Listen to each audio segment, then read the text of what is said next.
So, good morning, everybody, and welcome you to the January 28th, 2025 meeting of the Calvert County Board of Commissioners. God, I swear, it just seems like it was Thanksgiving. January's almost gone. So, at this time, I want to welcome Bishop Easton from the Bethel Way of the Cross Church in Huntingtown to come forward and give us an invocation, please.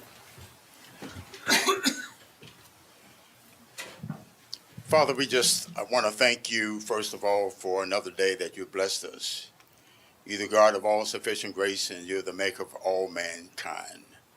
God, as we stand here today before the commissioners of Calvert County, we ask your blessing today in the name of the Lord, that you will continue to bless them in every area of their lives. I pray, Father, oh God, that you will continue to give them wisdom and knowledge and understanding of the things as they manage and minister the affairs of the citizens of Calvert County.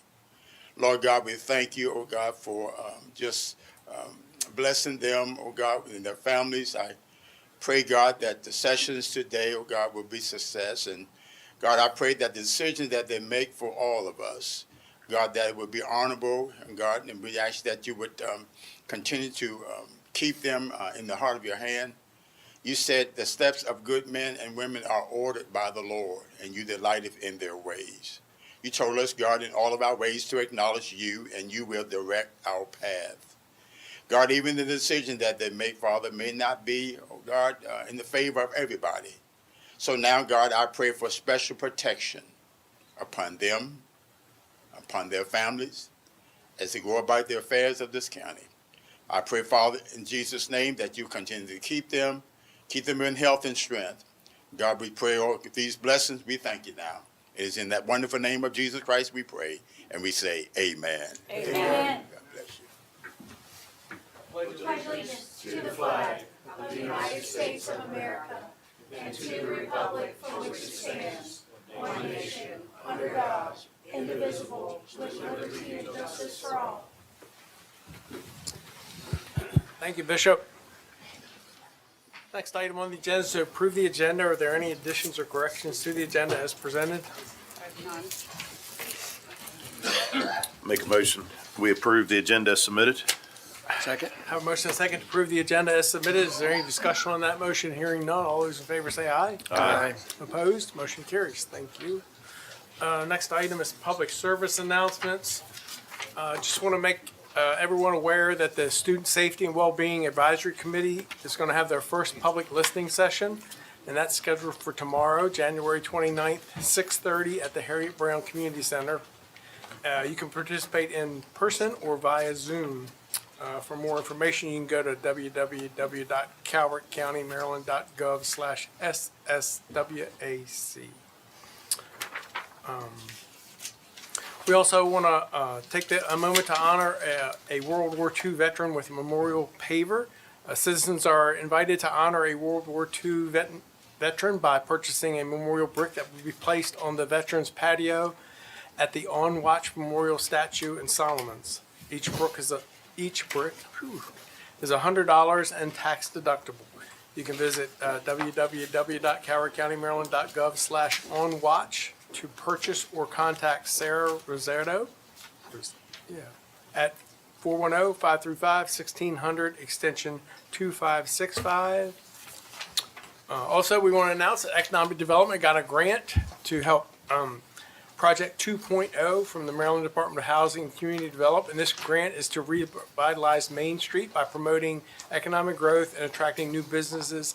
These funds will be utilized for property improvements, employee wages, and other essential business needs. For more details, you can email info@choosecalvert.com. And last but not least, we have an Animal of the Week.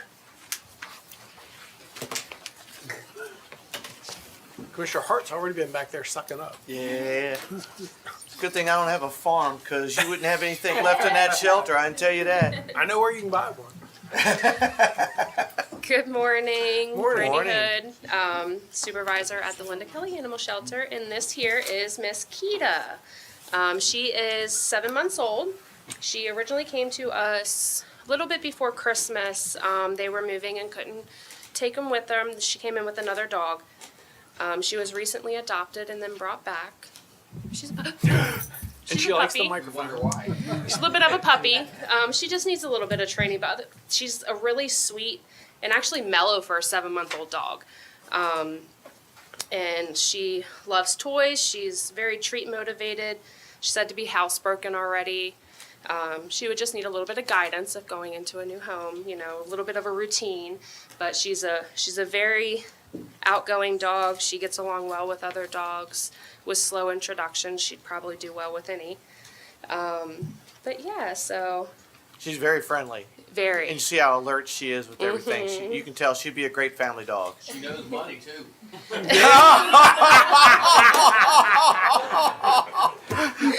Saying I'm smart too, right? She's very smart. And she yes. likes your laugh, Mike. She looked right at you. Yeah. If I had a farm, you wouldn't have a dog left. I can tell you.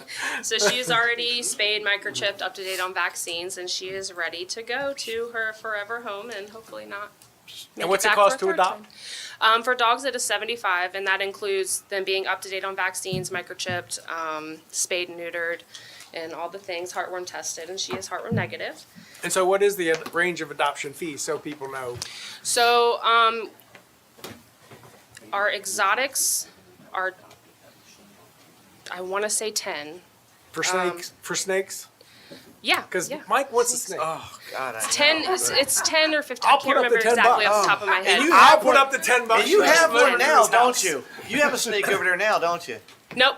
Oh, he's rescue. somebody- Rescue pulled it. Yeah. Really? Typically with our exotics, reptile exotics, rescues You gotta like to pay pull like those. triple time for somebody goes in and feeds that. So, No way. Mr. President, I have a motion. What's that?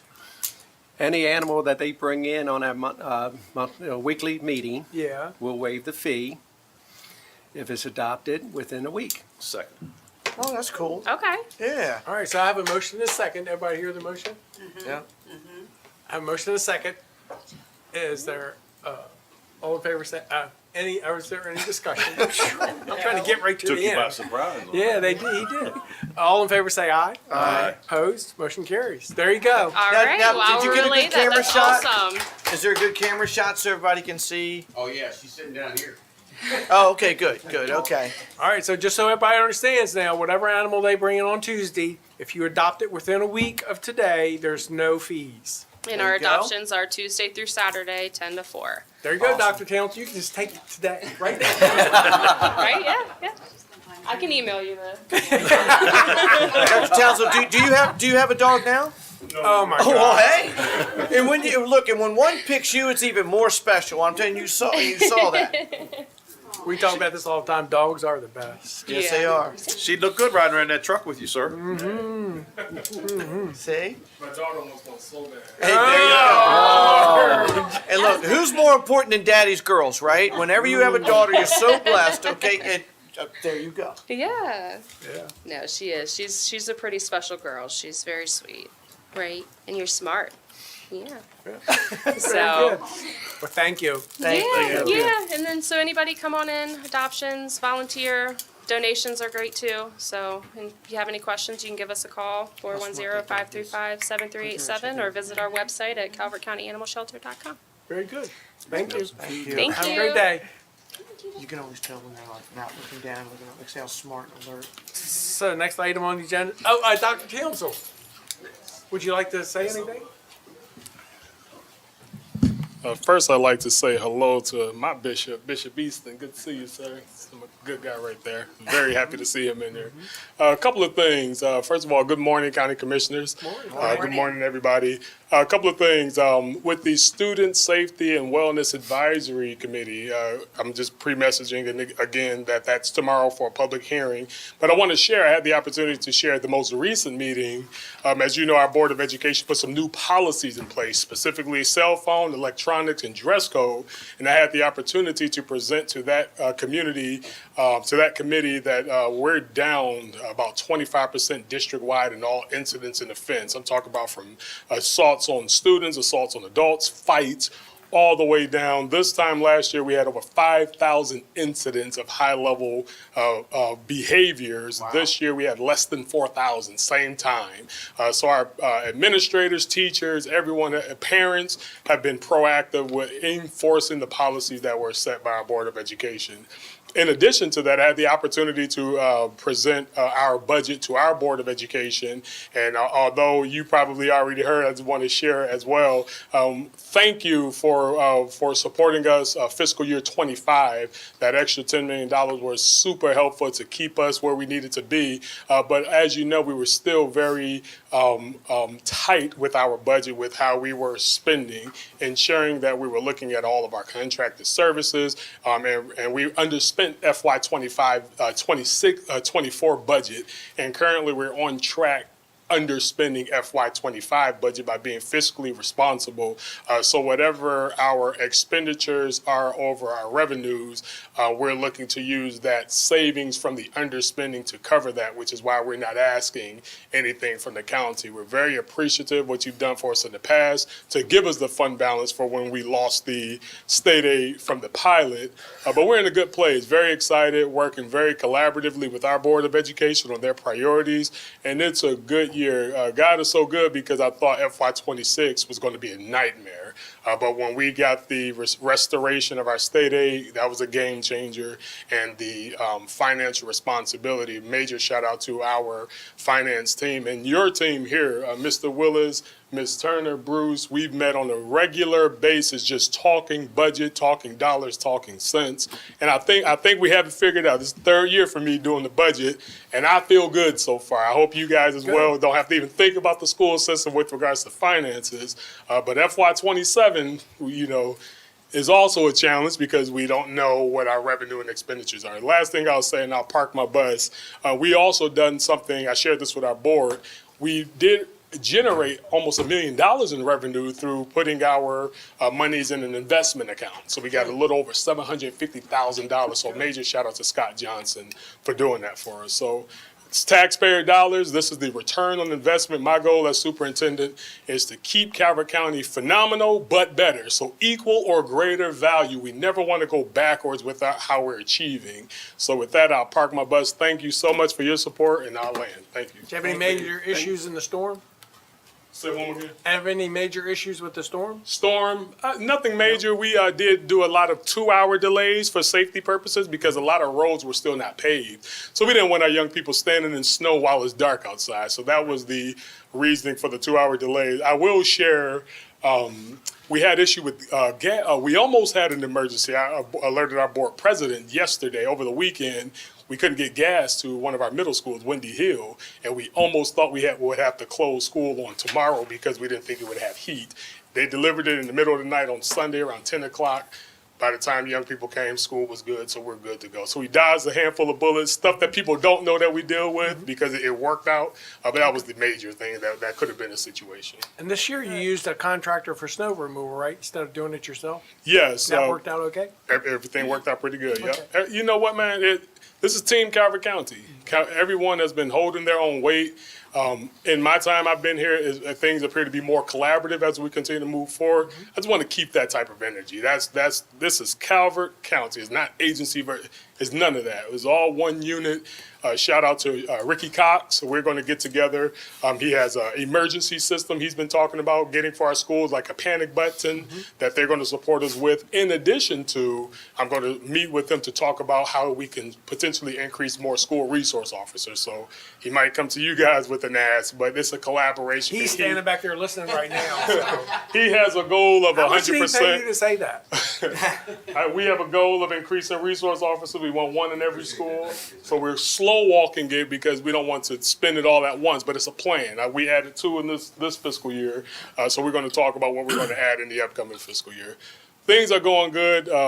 Student achievement is going well. I predict us achieving even higher this year because the climate and culture is a lot better. Young people are engaged, not on their phones. So feeling really good about this school year. Well, we appreciate all the communications.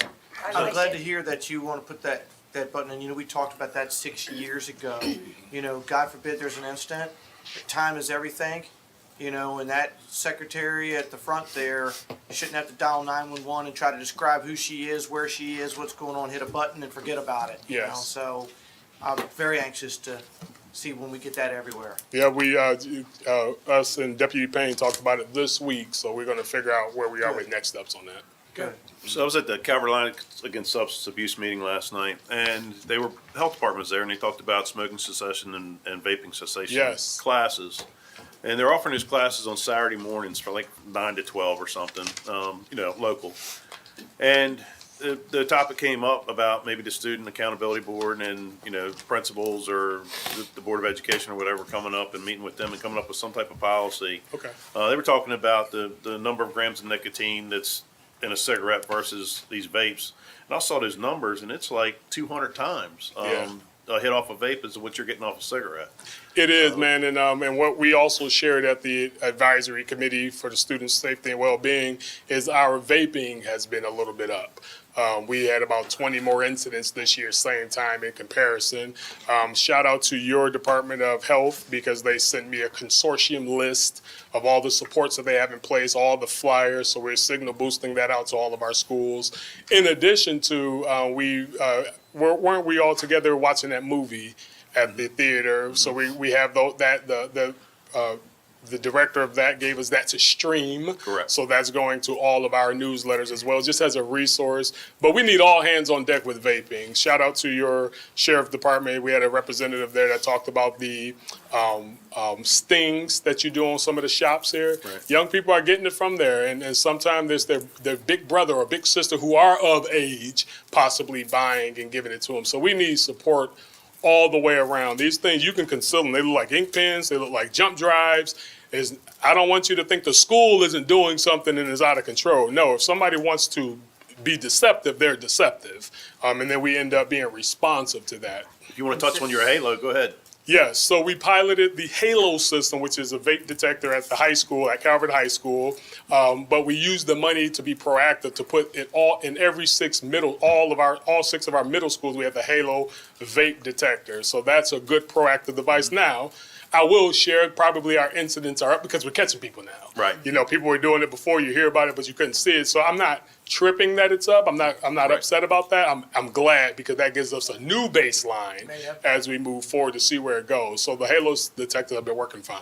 Well, I think those classes are a good opportunity, and like you Yeah. said, if you could corroborate with them, I think Absolutely. might If you get send that somewhere info to me, we get that circulated and we'll take advantage of that opportunity. So is there a way to include that in curriculum? Because I mean, a Saturday class is nice, but how many of them are come back out for Saturday? Yeah, one thing you can do at the high school level, every school has an advisory period, which is a lot of time is the study hall and different curriculum. So you can always add that or supplement it in there. So there are opportunities where you can add that. Also in health, you can add that. Yeah, I would consider that because, you're going to reach a whole lot more than asking them to come back on a Saturday. Yes, one thing I shared, and maybe this is here, I don't know how this worked with zoning. I think with the billboards we have in the community, we need to do a campaign, a countywide campaign, like how they used to do click it a ticket when I was in Detroit, all those seatbelt signs.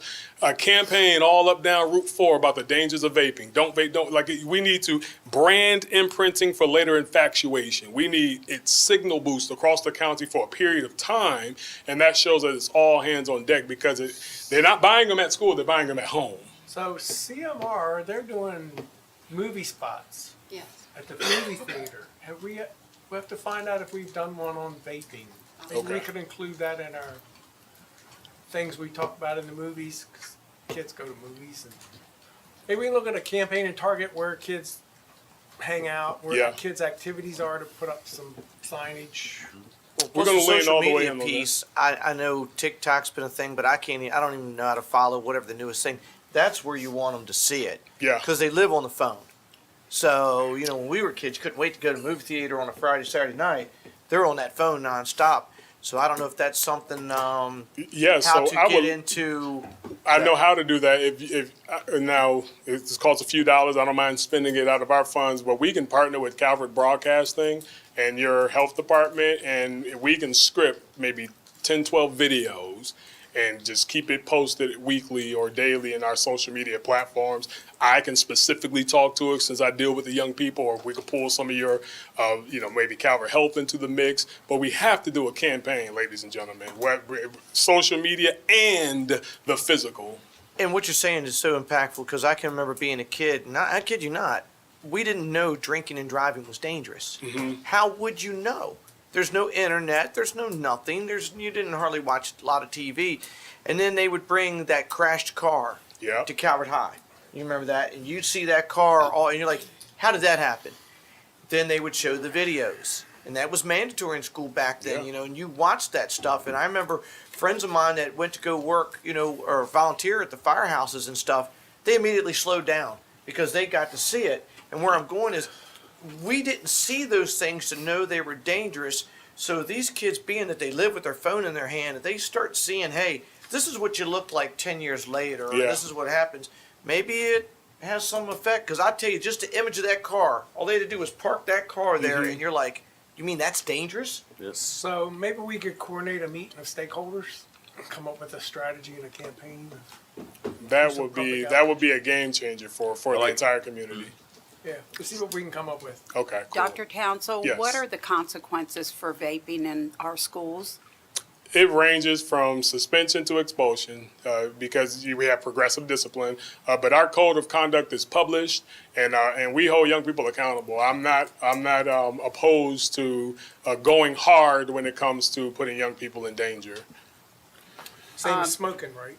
Pardon? It's probably the same, Yes, it is. Yeah, there's a range of what you can do. start small and Yeah. work your way. I would stick with suspension and then expulsion. Yes, ma'am. When you send these little children Children, Young people. home, young people home to their parents often enough, maybe the parents will do their job. Yeah, and that's the low hanging. If we can get our families engaged with, and for the most part they are. Let me be clear: majority of our population does what they're supposed to do.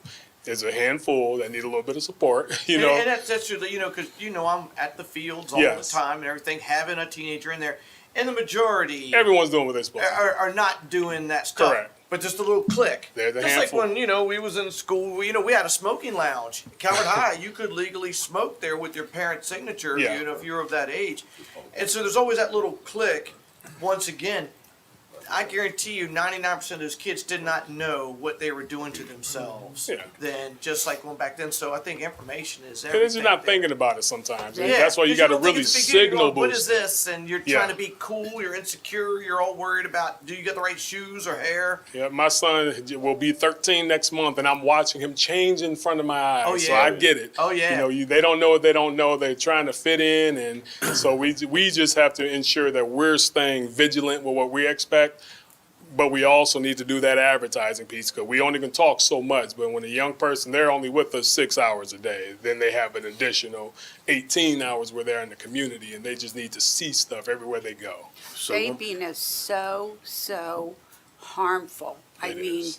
you may have smoked as a teenager or young adult and you show up at 70, 60 with lung cancer. Mm-hmm. I understand the effects of vaping are taking these kids out in their 20s.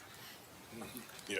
So one more thing you may want to clarify for those watching, with the Halo system, there was some misinformation on social media that there were cameras in the bathrooms. You might want to go ahead and talk. No, about that. no cameras in our bathroom. The Halo sensors, they're a sensor to detect vape, to detect smoke, even I believe carbon monoxide. It's a whole all-in-one system, but very specific to vaping. Now there are cameras outside of our restroom, so we can identify who's walking in, so you can infer on who's possibly doing something if it's kind of sneaky.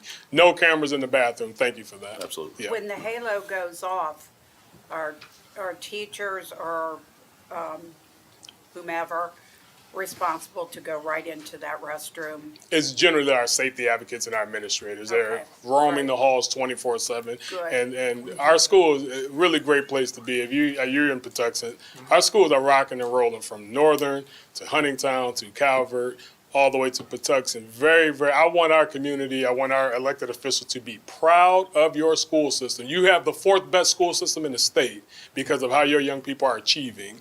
We want to keep Calvert that way. So be thankful when it's an opportunity to celebrate the small wins, even though it's stuff that can still get better. I celebrate the small stuff too, because that's the morale. When you do something good, you don't still want to beat them down with something. Say, hey, good job for that. Now let's work on this. And I think that goes a long way. hey, since we've been talking about bathrooms, I thought about asking one time, the new middle school, is that gonna have gender neutral bathrooms? No, it's not. It's still boy-girl bathrooms, but it's very nice design. I encourage everyone, if you have an opportunity to look at our design of the middle school, very nice. So we have boy-girl bathroom, but from the hallway, the bathroom is visible to administrators to see. However, the stalls go all the way to the ground, all the way to the ceiling, so they have privacy when they go into their stalls. However, when they walk out of that stall, the sinks and the blow dryer is all visible to the hallways. So why didn't you consider gender neutral? So let's be clear. There are opportunities for young people who identify and need an alternative bathroom. We do have unisex restrooms, but the main restrooms are for the way it's traditionally have been. It just seems like the way the world's going in their building, we probably didn't do it, and we probably should have, but, that's what we hear about in the Sure. schools. You hear that from Sure. the Yeah. parents. I tell you, we had a nice opportunity, all of us, for Those days Career are day. over, buddy. at the schools, and There's two sexes. Did you teachers hear do a that? phenomenal job. Those kids don't, doll it up because we walk in or whatever. Right. I mean, you actually see, and they really do a phenomenal job because, middle schools, boy, you're feeling you're growing, like you say, and, they do a phenomenal job handling them all day long and understanding the personalities of them because each person's different. Yes, And, indeed. I tell you, I've been doing it every year that I've been offered. We've been going 7th. I'd like to hit 8th graders.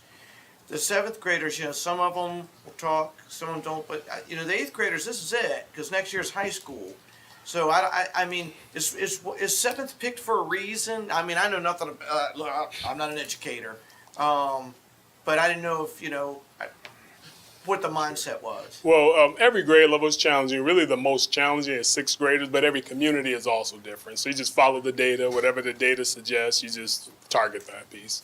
Because I'd like to talk to those 8th graders, being that the next year they are going to, to high school. I mean, that's. Well, what I can do, I'm not sure if this team is aware, I do a code of conduct tour. So at all of our secondary schools, every middle school and every high school, I have every student in that school, whether in an auditorium or a gymnasium, and I state our expectations and give them a message of encouragement. I'd be more than happy to invite you, pass the mic to you, and you can give a word. Oh, or two. Lord. Well, I kid you not. I think like the one class I had. What was it?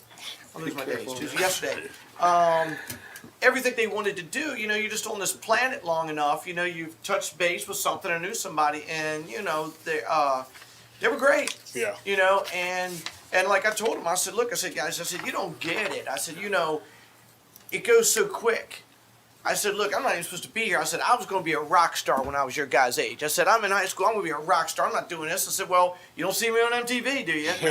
And because the one kid, he wanted to be an actor, but he also wanted to be an EMT. Yeah. One wanted to be a Smurf. Oh, that was yeah. And I said, but that's cool. You're chasing your dreams, but the reality is an EMT is going to pay your bills because guys said, why aren't you? You said you're old, but why aren't you still playing? I'm like, because obviously I'm not that good. I'm not making money enough. You know what I mean? Yes. But it was just cool, that engagement, and I know I have that with my son so much I drive him up a wall. But I know what the 7th graders are thinking every year. I just wonder what the 8th graders now. It's another year. It's another closer. Yeah. What they're thinking. Yeah, they think they're the big dogs now, but I tell them you're going to be the small puppy again when you go to high school. I was giving them Pack's high school football stories. I'm like, hey, don't think because you live in this small county that you can't do something that they say you can't do. Correct. I don't think what we do was relatable to them, but Commissioner Hart and I turned it into an opportunity to, what do you want to do? Yeah. We threw it back on them. And Commissioner Hart, being from First District, and he was able to interact with the boys much better. And Very I good. think they liked talking about that. They wanted to know what we made. Yeah, all of them want to know what we made. Yes, and they thought it was a lot of money. Of course. Yes, and, but they really wanted to talk about, things, and what their interests were, as opposed to anything else. That was pretty good, that was. All right. Thank you. Thank you. Well, thank you. So we are at 10:30. We could do the public hearing now Yes, sir. because our work session might take a little time. Yep. So we're gonna shift things a little bit, and we're gonna go to item 3, which is the public hearing, Department of Technology Services, Budget Amendment for Capital Improvement Plan, Project Workday Adaptive Planning Implementation. Directors?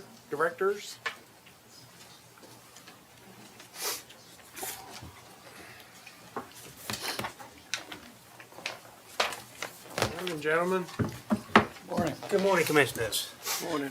My name is Stephen Pereira. I'm the Director of Technology Services. And Bruce Miller, the Finance Director. Morning.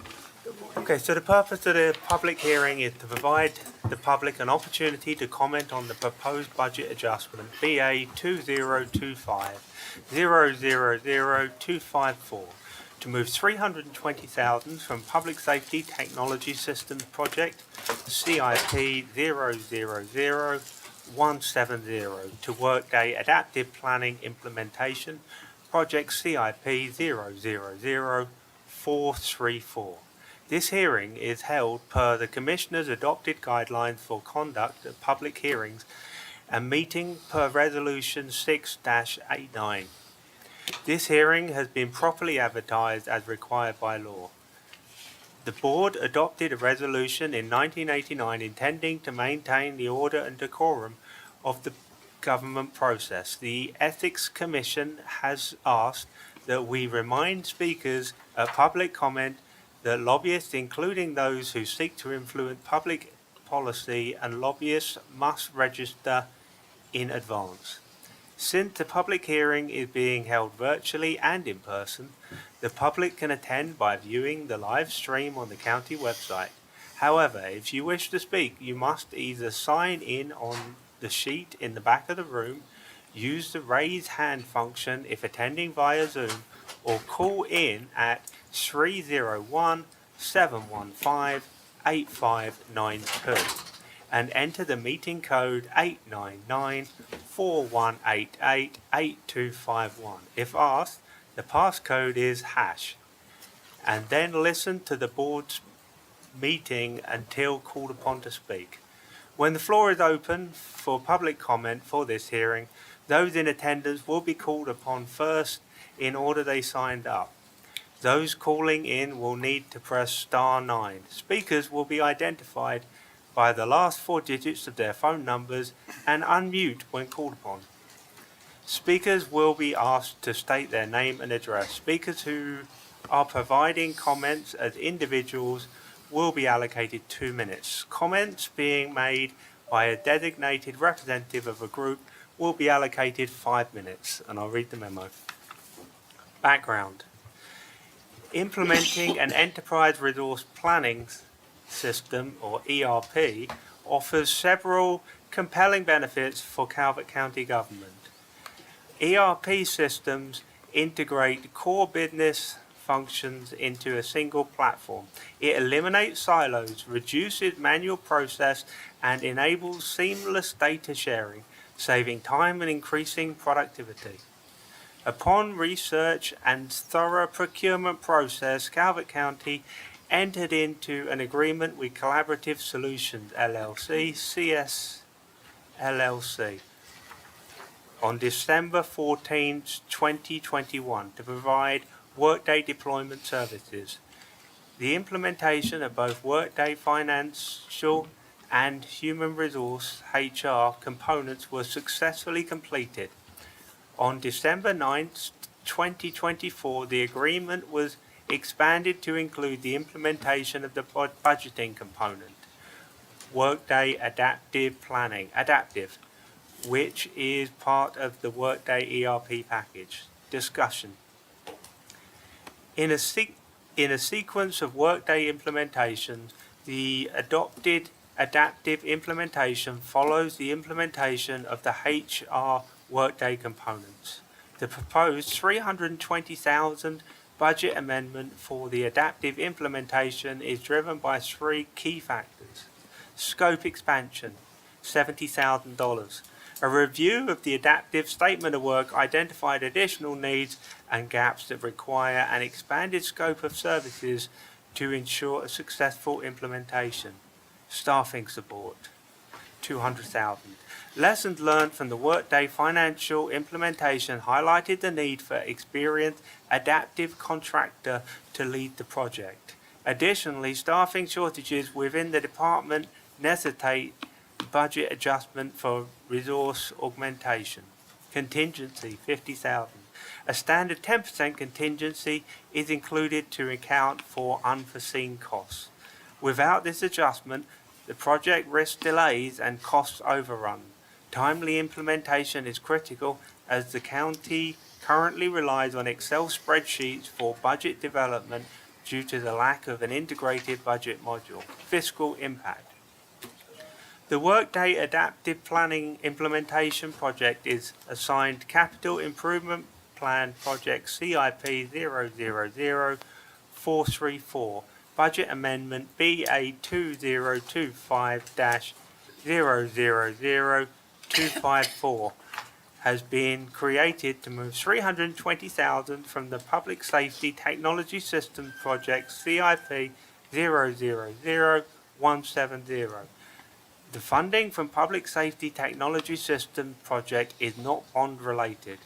Conclusions and recommendations. The Department of Technology Services requests the Board of County Commissioners conduct a public hearing and, if deemed appropriate, based on the record, approve and adopt the proposed resolution and budget amendment BA 2025-000254, which moves $320,000 from CIP 000170 to CIP 000434 for the Workday Adaptive Planning implementation. And this is done in coordination with the county attorney and the Director of Budget and Finance. The floor has been opened for public comment from persons in the meeting room. A reminder that all speakers must identify themselves and whether speaking as an individual, where you will be allocated 2 minutes, or a designated representative of a group where you will be allocated 5 minutes. For those attending virtually, if you wish to speak, please press *9 or use the raise your hand function. Virtual speakers will be identified by the last 4 digits of their phone number or screen name and unmute one at a time. If necessary, you may unmute yourself using *6. Have anyone signed up, Mr. County Attorney? Mr. President, no one has signed up, and the one caller has not raised their hand. Thank you. So, Mr. Director, this is just, we adopted Workday several years ago as a new process to use, and this is just a continuation onto that Workday program that we adopted. So we adopted, this is a multi-phase project. The plan was always to adopt Workday, and then once we had stability into the system, at that point we then adopt the budgeting component. They don't typically come together. There's normally a gap of 1 to 2 years, and we wait until everyone is happy with the system. Once we are content with the workflows and the data within the system, and that data's, I'm missing the word here, but the data is legitimate and everyone's happy with it, at which point then we move to the budgeting component. If we did any sooner, that will compound any issues within the system. This is a typical 2-step process for implementing an ERP system. And just for clarification, you're not asking for a new FTE. This staffing support of $200,000, we will hire someone until that money runs out, and we feel $200,000 is adequate to move on to the next phase and get it right. I can speak to that. Again, Bruce Miller, Finance Director. The $200,000 was budgeted with a potential contractor rolling forward the amount of hours, anticipated hours by the hourly rate to get to that $200,000. So it's more than sufficient for the time period. Thank you. Yes, ma'am. And the time frame on that? What's the time frame on getting this completed? The The implementation date, we're shooting for July 1st, June 30th, so that we can roll in. There will be some ancillary steps after that period for training and help as we get fully on board and for help and assistance thereafter. But the go-live date is targeted for June 30th. And will there be any other request after it's finished, completed, that we would need to do additional software or work on The this additional piece of software, Workday? I don't expect, and additional, again, we extended the time frame 3 months, just so that we were confident, if you will, that we could get this all done. Our goal is to be able to use this system for next year's budget process. You may be aware that right now, everything that we do is on Excel spreadsheets, which is very, very time-consuming, okay? So we're trying to take the next step forward, but do it prudently. You know, if we could have done this by June 30th, you know, it would have been a reduced cost, right? But we don't want to, we want to learn from our mistakes. And we learned from the first implementation. Yes, sir. Yes, sir. That we Right. didn't do a couple things. Exactly. That created some issues, so we're trying to correct Right. that this next process. Right. And so this is worst-case scenario, if we can do better, but I don't want to come back Understood. for a second bite of the apple. Understood. So I got a couple questions, guys. When I got here, and I can never think of the name of that, what was that software we used that was had the name, sounded like a person or what have you? It was, what was it? No, it was before that. But every year they were back because it just didn't work properly. Pat Nutter used to just really go off about it, and I can't remember the name. No, it was before that. Finance or for? It was for like, yeah, for finance and Superior. but anyhow, it was always like this bleeding dam that we could never patch, you know. And I understand technology is here today, gone tomorrow. You're always replacing it. I don't understand all of that. I'm not going to pretend to. I don't want to get into where, okay, well, we did this, but now, you know, next year you got to do that, and next year, and to where you're constantly, because I think you get, I don't want to say sold, but you're under the impression that when I put this system in, I'm kind of good. But then it keeps coming back. So does this have an end date? One. Two, I'm seeing funding it through the CIP. Am I reading that properly? You are. Why are we borrowing $320,000 with the fund balance that we have? Why would we borrow that? Let him talk. I mean, am I reading that wrong, or? We're using currently available funds. We're not appropriating additional funds or pulling money out of fund balance, which I think is your concern. We're taking money from a current project, which has not been finalized, to this project, which has taken a reprioritization. Yes. Okay, so that project was already funded, but Yes, you sir. got money left over and you're just gonna move that from there to there. So So- there's no new funding. This is not new funding, no. So fundamentally what happened during COVID, Tyler Technology started buying new systems as opposed to developing their own systems, which is what they'd previously done. So there is money in the public safety CIP to fund the adoption of these new systems. However, if we were to adopt them currently, they don't talk to each other. So we would have to spend an awful lot of money to make these systems talk to each other. So it is in the best interest of the county to delay the rollout of those systems until they start talking to each other. Otherwise, we're going to have to implement them, spend a lot of money on the Gotcha. interoperability. Was this COVID money? I heard Sorry? you say that. Was this COVID money during No, that this time? wasn't COVID money, no. Okay. This was for a multitude of public safety systems that we still need, but we can delay those implementations. I And do mean, you foresee after this, do you foresee more? fundamentally, the tough thing about technology is, and what makes it so complex when we implement these systems, is the requirements are constantly evolving. As soon as people start touching something, they realize the possibilities. We're seeing AI creep into all different kind of things throughout the county. And the county is evolving and changing, and so too must the technology that comes with it. Coming down the line, there are things within this system.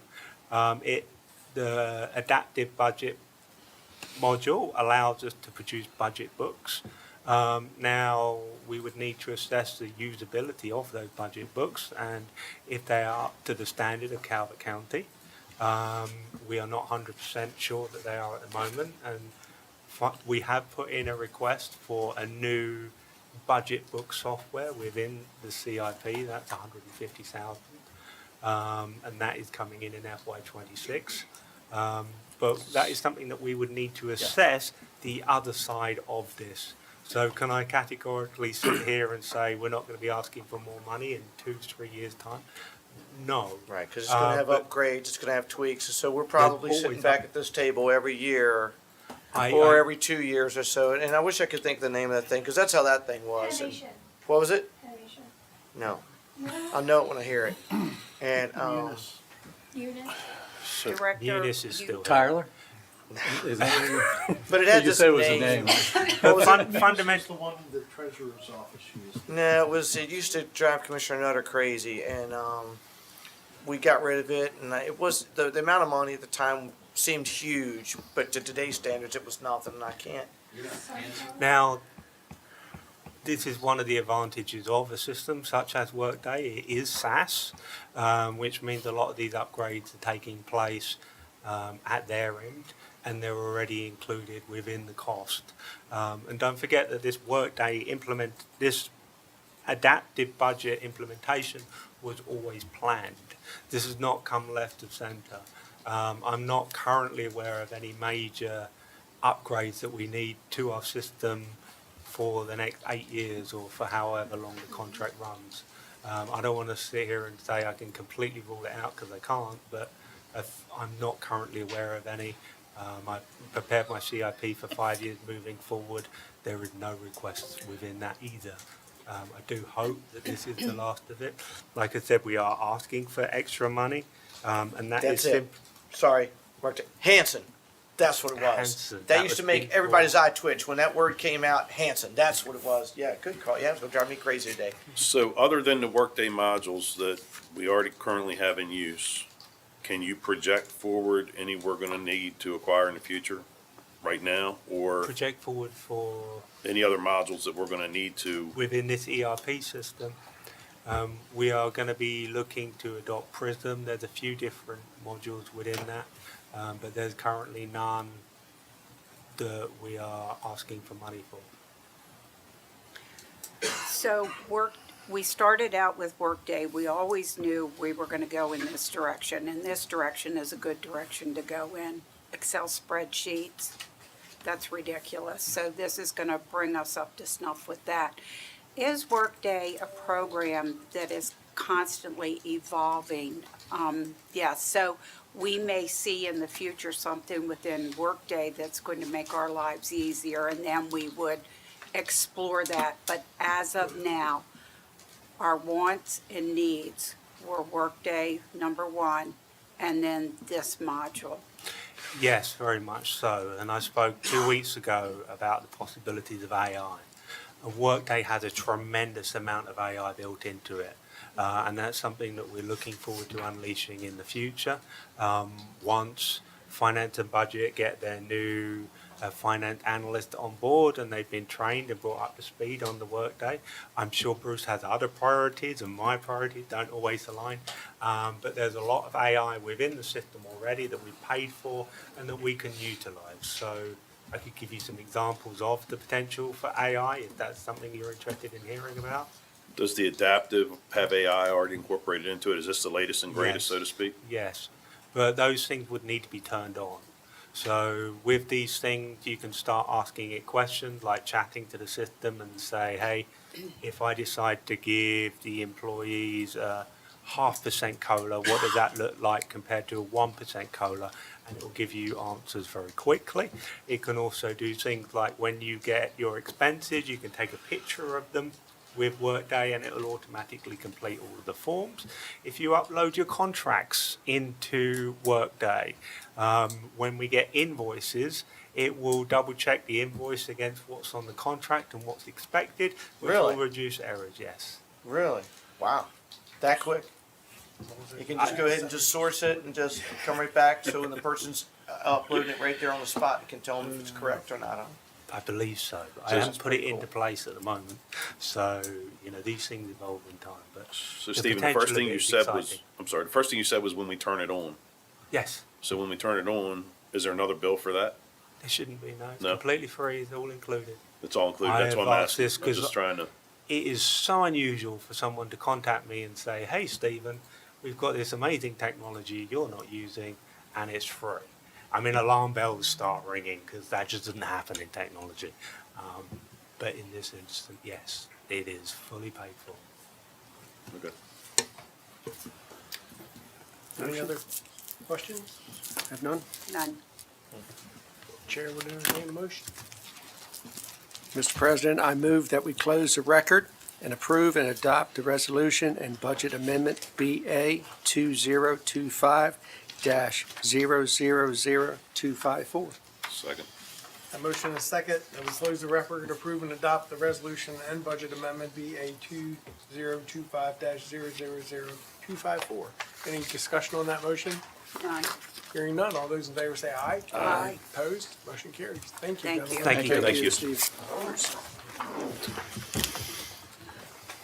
So now we'll go back to the work session, Office of the County Administrator, overview of the capital improvement plan for FY 26 through 31.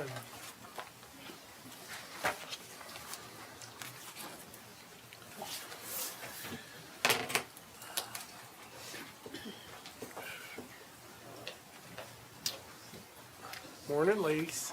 Morning. Morning. Good morning.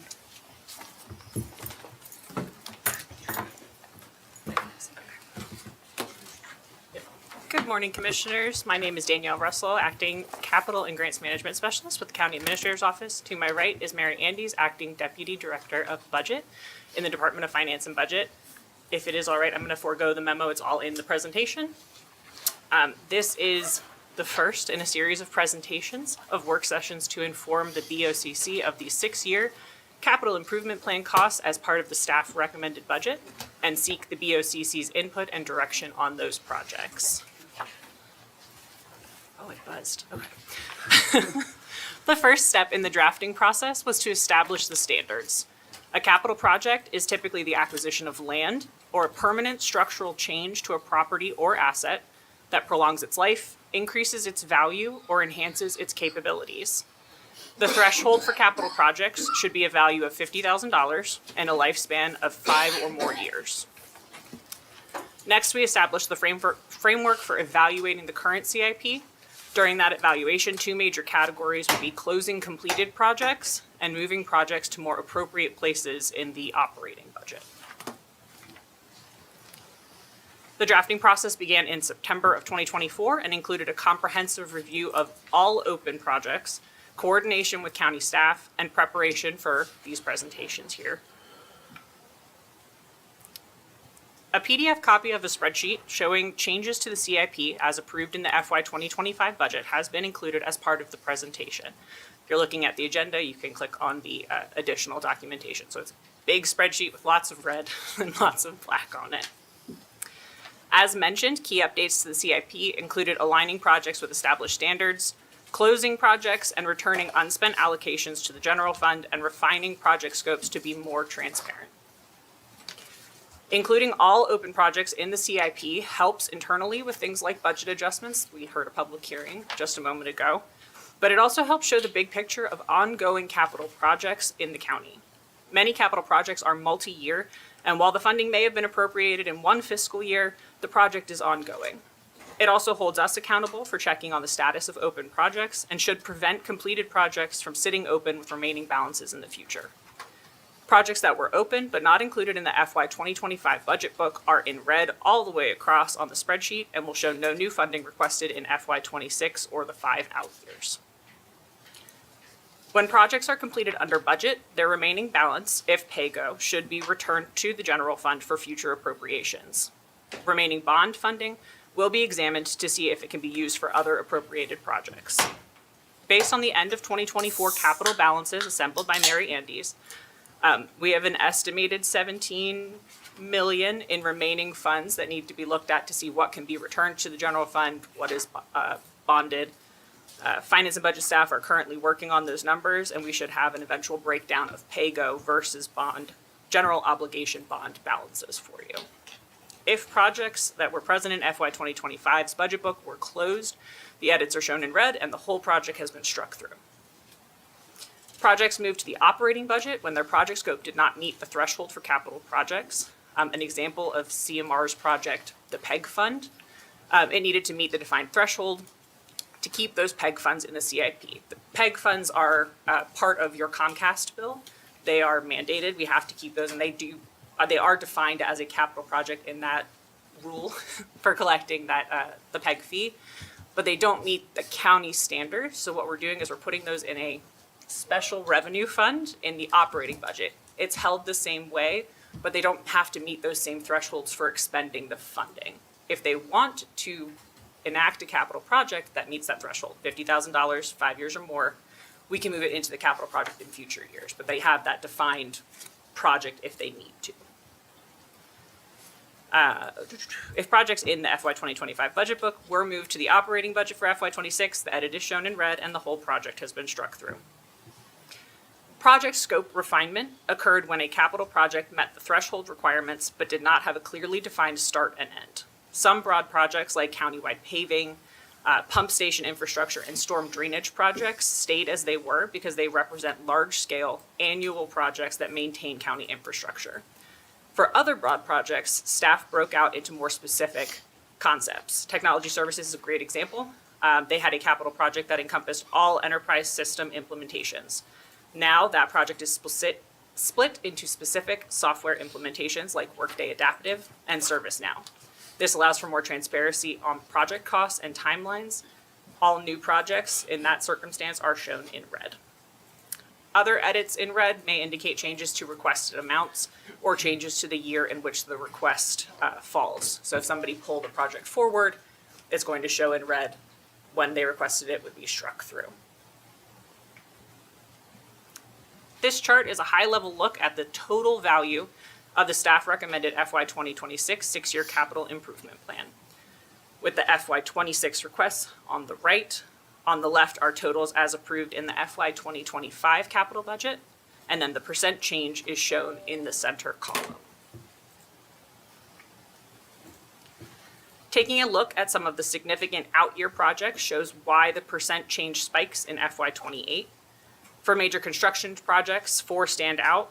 From last year's CIP discussions, we have the Harriet E. Brown Community Center and the new District 2 facility for the Calvert County Sheriff's Office. Additionally, Calvert Library has a new facility for the Southern Branch. This is a change from FY 2025, which had Fairview as the next facility. Calvert County Detention Center originally had $5.5 million in FY 2030 for booking area improvements, but they have pulled that forward and have expanded this project's scope based on state feedback. Outside of major construction, the volunteer department apparatus replacement schedule also spikes sharply. For the FY 2025 budget, a number of apparatus replacements were pushed out in the CIP to give us breathing room in FY 25 and 26. These coincide with some larger apparatus replacements in FY 28. I believe they have some tower trucks in FY 28. Those are much more expensive than an ambulance. While these work sessions are targeted at seeking the BOCC's input and direction on these capital projects, as part of our efforts to engage the public, enhance transparency, and ensure that we collect valuable and actionable input from our community, we have released a web form. And actually, you have to take that space out behind questions. It is CIP questions, all one word. But it will take you to a web form that allows citizens to submit questions and comments related to the plan. We do ask that you specify the project and the CIP number from the spreadsheet. If you submit something, just helps us out with looking at those comments. Next week, we'll be back with the Department of Public Works to discuss projects in the Enterprise Fund and projects under DPW's transportation and public facilities. divisions. One small note, while the Calvert Marine Museum is listed under the county administrator, we will include them in the public facilities discussion on February 4th. And we're now open for any questions. Mr. President, we're still gonna line by line these like we always have in the Yeah. past. We're just doing Yeah, a nothing's- general overview. Yeah. Yeah, this is just an overview. We'll be back in on February 4th and February 11th, and then the BOE will be the following. This is just to get you warmed up for what's going Getting on. you Right. warmed up. Gives you the chance to look at them too ahead of time. My favorite time of year. Just want to remind citizens again, as I always say, CIP is written in pencil. Projects get pushed, projects get dropped in. It's a very flexible document. So Yes, sir. don't get excited if it's not in or if it's out because things change. And the only year that you guys are approving is FY '26. The 5 out years are very flexible still. That's the other thing. But the rest of the story is if you are approving something in 25 that's a multi-layer Yes. project, Yes, sir. you are truly You are. doing 25, 26, 27, 28. So Yes, sir. that's anything new that started, you are starting obligated funding for those further years. But Yes, that's upfront. You know that upfront. There's Right, no- I just want Yeah. to, yeah. So Danielle, going back to slide 4, you had projects closed 179. Can you talk about that a little bit? Yep, if I looked at the right slide, there we go. 179 projects. So Mary Andes pulled a complete list from Workday of open projects. When we migrated from FinPlus to Workday, a lot of projects that may have been appropriated as far back as 2019 were still open. Even though they had completed those projects, they didn't get closed out when they rolled over to Workday. And in some of those cases, it did appear that there were balances sitting in those projects that can now be closed out. So you cleaned it up a lot. Yes, So they were surpluses left over. You just swept them all together. yes. So that 17 million is going to stay in the CIP or? No, so when Finance and Budget does their reconciliation, making sure that those balances are accurate, we'll know how much is pay-go, which is money that we can. bond versus bond. Yes, and then you guys ultimately have that decision, but the recommendation would be that it would go back into the general fund. Okay. And if that was bonded money, that just goes back into the bond account? Depending, I believe, on the way that the bonds were Bruce. worded. Bruce is coming. Yes, Bruce Miller, Finance Director. Bond proceeds need to be spent on a like project. So it has to stay within the bond fund. The commissioners can repurpose those funds, but again, it has to be repurposed to a similar activity Right. or project. It's got to fit the criteria, but it just goes back into the bond account. Exactly. Used on other bonded projects. Right. We don't have to send it back. No, no, no, no. We're You're paying principal and interest payments. Right. All we have to do is, for IRS purposes, they have requirements, and they like you to spend the money within 3 years. We can't go out and play the stock market and that kind of stuff. It has to be used for tax exempt purposes. If it's not, then we have an arbitrage rebate calculation that kicks in that we have to go through. But for all intents and purposes, just use it for the same purpose, we'll be good. And so once we get to the point where we're going to make decisions on CIP projects, we will want to know how much bonding authority we have and what that authority is for, just like we do every other year, to make sure we don't just accumulate Yes, sir. authority. So, Um, questions? I have a comment. Just so everybody listening out there knows, and Danielle and Mary, correct me if I'm wrong, the estimated funding return of $17 million is not a windfall. It's not something like, oh my gosh, we've got this. CIP is ongoing. We have a lot of big expenses that we're coming up against in especially 27, but 26 we'll be expending monies as well. We have to sit down and look at this and decide what our priorities are and where our monies are best spent. Correct. And once once we have formal numbers, we Yes. will let you know. Yes, thank you. Because if whatever's pay-go, that is like money that could come back into the general fund that you could do whatever with. But the bond money, as we've already talked about, has got to stay in a bonded project. Correct. So once she comes back with that number, we will have a little idea of if there's some. Commissioners, if I may. Sure. Two items that you just spoke about. One is the, Who are you? I should say that, Mark Willis, County Administrator. Thank you, sir. Private Willis, I should say. I think it's like Monday for everybody. It is. I was getting ready to thank Crystal for all of her work prior. Yeah, exactly. With the CIP, when you talk about project money, and specifically this, one of the reasons why we split what I call the philosophical side of the capital improvement projects out of finance and put it in the county administrator's office is I wanted kind of a separate set of eyes looking at those projects and making sure that monies dedicated were monies spent, and when we had monies left over, that they weren't arbitrarily assigned back to something by finance. And that's not that finance can't do their job. I think in fairness to them, we separate that responsibility, and then we make Mary and Danielle talk about those two items so that the Board of County Commissioners will be able to decide exactly where that money goes and do it in a more timely manner. And there should not be $17 million left over at this point, and that this is an attempt to correct monies that are where a project is spent and monies are left over, that it's returned back to the Board of County Commissioners so that you can work on behalf of the citizens. And no, it's not a windfall of money. It's a reassessment of where that money should be used within potential capital improvement projects. The second part of that is for multi-year projects, even though you can, let's take the CAB building, for example, the county administrative building. Yes, that's a multiple year project where we had monies assigned each year. But that's because we wanted that building built and finished as quickly as possible. But you can have any project, let's take any large Parks and Recs facility, where you may go in and break that park up into 5 phases, or 6 phases, or 10 phases. You can then dedicate money for a master plan estimated cost, but in the first year of, say, 2026, you may account for $1 million for a project, but you know that you're only going to build phase 1.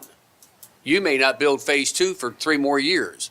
So it's not year to year to year. You don't commit yourself to that. You commit yourself to the long-term project, but not every year in a row until it's built. But that's your prerogative. So I just wanted to say yes, multiple year, but not necessarily connected year to year to year. Although, but you're right, but like back to those, you do those master plans and then things change. So like you said, if you want it done, you're gonna have to go on for the term, the full term. But yeah, but we had parks where let's do phase 1 or phase 2. Right, so the Harriet Elizabeth Brown facility is the perfect example because we know that there's support for that, but we also know that there's a need for monies to be spread over many years for many different projects. And sometimes a project will take sometimes a new project will take precedence over a project that's been in the CIP for 10 years.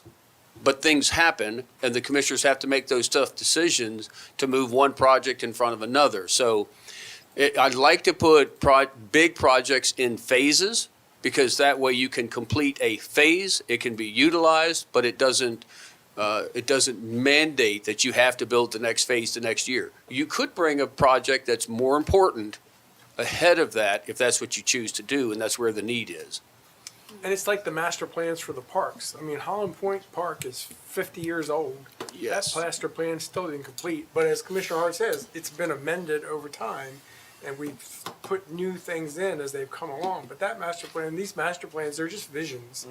And, someone got upset a few months ago when they saw the total package of master plans for all the parks about how much money that's gonna cost. That money will get spent over 50 years or more. It's not like we're gonna spend $100 million next year to complete master plans. It's just like the CIP. It's just a vision of where we wanna go. And as you say, we reprioritize as things happen. A roof caves in, all of a sudden, you're gonna have to drop something in that you hadn't planned on doing. Things change. That's why the CIP is always written in pencil. And part of that is why we're refining scopes. So Parks and Rec is a great example. Rather than having, for example, basketball and softball field replacements as a big bucket. We did have them break it out into different parks. You know, you have Cove Point Park, basketball and softball. Breaking those down lets you see where those projects are occurring, how long it's going to take for that very specific kind of project.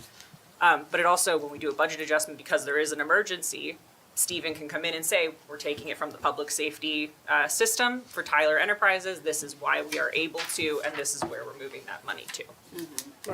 Because how important we just went through with pickleball. Yep. Pickleball was not in the master plan. We had to amend the master plan before we could install the pickleball courts, because it has to fit in the plan. Because what was pickleball years ago? Exactly, It's 10 the years same. ago, yeah. So now, like say something evolves. Danielle and Mary, I know all of us have this sentiment. Thank you for this. This is really a good start with us getting on top of the budget. Thank you for all the work you put into this.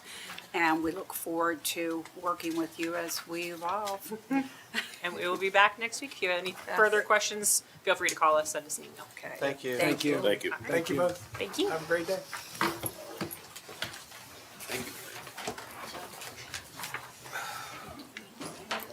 Yeah, that's okay. I thought we were done. So the next item on the agenda is consent. There's only one item under consent today. Department of Public Safety, Maryland 911 Board funding request for Dynatrace software grant application. Is there any objection to this item under consent today? I have none. Have none. Move that we adopt and approve the consent agenda items. Have a motion and a second. Is there any discussion on that motion? Hearing none. All those in favor say aye. Aye. Opposed? Motion carries. Thank you. Next item on the agenda is new business. Item 1, Department of Community Resources, Health Department core funding. Director Moreland?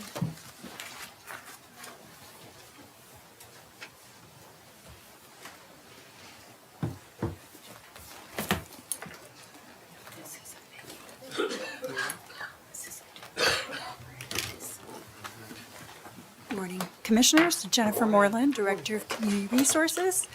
And then I have with me our Health Officer, Dr. Denise Zamora, and the Deputy Health Officer, Champ Thomas Cuddy. Morning. Good morning. Good morning. Morning. So I'll start by reading the memo. This is Health Department core funding background. Each county in the state of Maryland has a unique match requirement for core funding allocated to their local health departments, a mandate that has been legislatively in place since 1995.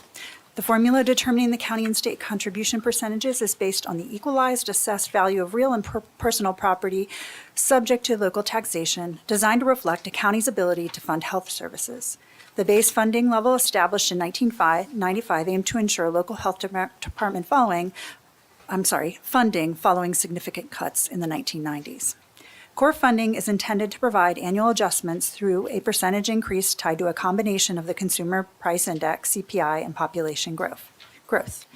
However, there were many years when no adjustments were made because they were not considered mandatory. And in fact, some years saw cuts to health department funding even in the face of inflation. Calvert County's funding match percentage, which has remained consistent since 2006, is 66.628%, with the state covering 33.372%. Calvert County is the third highest match percentage, trailing Montgomery, 75.164%, and Worcester, 73.271%. In comparison, Southern Maryland neighbors St. Mary's County and Charles County have significantly lower match percentages at 35.646% and 47.132%, respectively. And these are fiscal year 2025 figures. Discussion. In fiscal year 2024, the state resumed applying annual adjustments for the CPI and population growth. However, because these changes were approved after local budgets had already been established, the state provided a one-year grace period for implementation. In FY 2025, the state has been working on adjustments due to funding cuts, which significantly delayed the delivery of core match paperwork to Calvert County. Maryland Annotated Code Health General 2-304 outlines the activities or programs that qualify for core funds. Calvert County provides $4,527,078 in funding and in-kind support to the health department, but the state has only approved $3,464,948 to qualify as core funding. Additionally, the state will not cover the cost of behavioral health services or safe harbor shelter funding. Fiscal impact.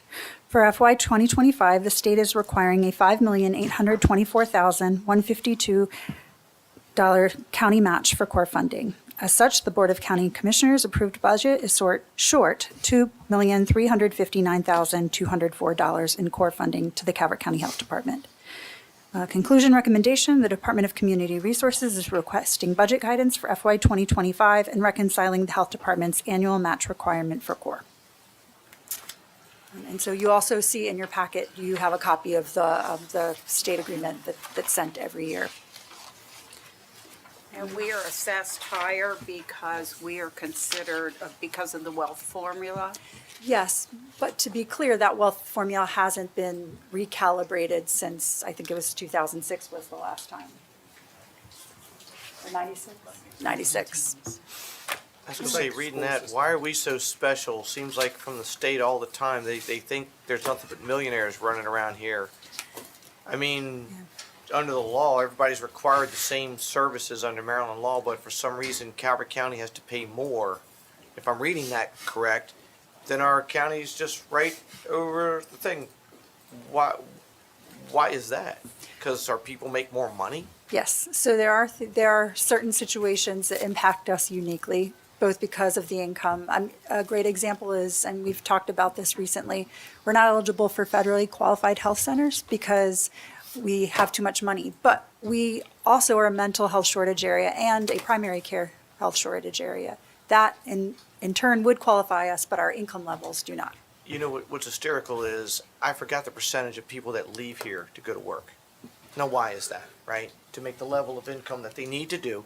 So our folks get in a car or a bus, or whatever, go hour and a half, 2 hours, work their job, come back, and get penalized because they are trying to provide a better life for their family. I've never understood that. And you know, look, Al, you know how I am with like Safe Harbor and all that.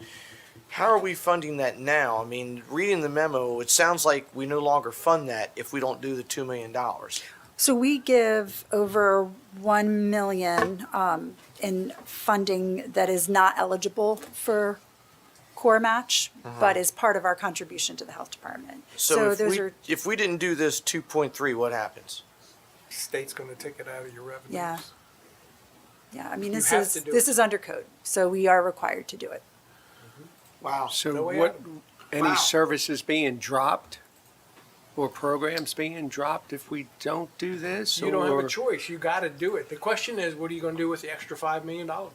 And I'll let them speak to that. Oh, Commissioners, actually, it wouldn't be It extra wouldn't be $5 extra. million. It'll be an extra the 2.3 $2.3 million. Oh, so the state's just cutting back their contribution. They did cut they cut back their contribution initially last year because if you remember, there were funding drops in July. So it's just like the school wealth formula. They've determined that we're wealthy, so they're gonna reduce what they're putting in, and we've gotta make that up. No, they've reduced what they were putting in, and that does reduce what we have to put in as well. It's that 3366 that stays consistent. Does that make sense? So as No. they increase. Because we're putting in an extra 2.5 million. Right.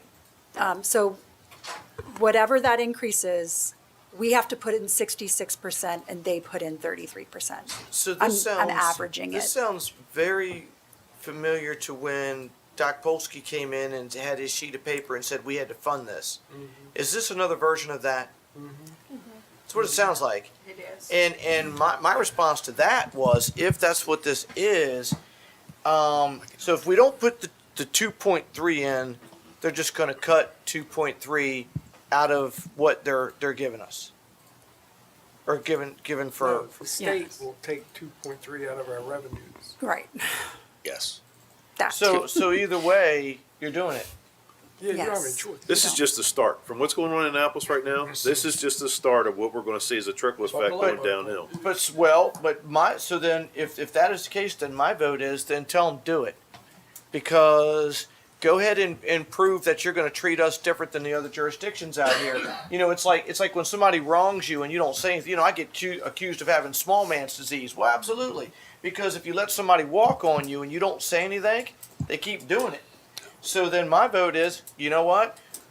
You're going to treat us the same as everybody else, and our citizens are just as good. Just because they're striving to make a better life, they get penalized. I mean, if I'm hearing that So correctly? this increase is not unique to Calvert. This happened statewide last year. So every jurisdiction was impacted with increases. But it sounds like we were really special. We were at what, 66.2? 66. Commissioners, if I may, Mark Willis, County Administrator. Last year, when this came around, you're talking about the document that Dr. Polsky Yes. brought before the board. It was at that time, I didn't realize that document was being dropped the way that it was. It was based on the wealth formula at that time. That's what we owed. However, that document came into the Board of County Commissioners after we had adopted our budget. Right. I didn't appreciate that. I spoke with the Undersecretary at Health, and we basically didn't pay any of that last year. We stayed the course because they were going to reconsider that wealth formula. This is a result of that reconsideration. That's and what it we're not sounds being, like. but we're not. My personal opinion was not being treated differently. We may not like it because it's based on per capita wealth, but we're being treated like every municipality in the state. We fall on the wealth formula as third from the top as far as the percentage that we pay. I think Montgomery County and Prince George's County may be it. Worcester. Or Worcester County, I'm sorry. Montgomery County is first, Worcester's second, we're third. This percentages, if it's $1 million, we're paying 66% of that million. State's giving us the rest of that. Right, but it doesn't sound like we're being treated equal as the rest of the state.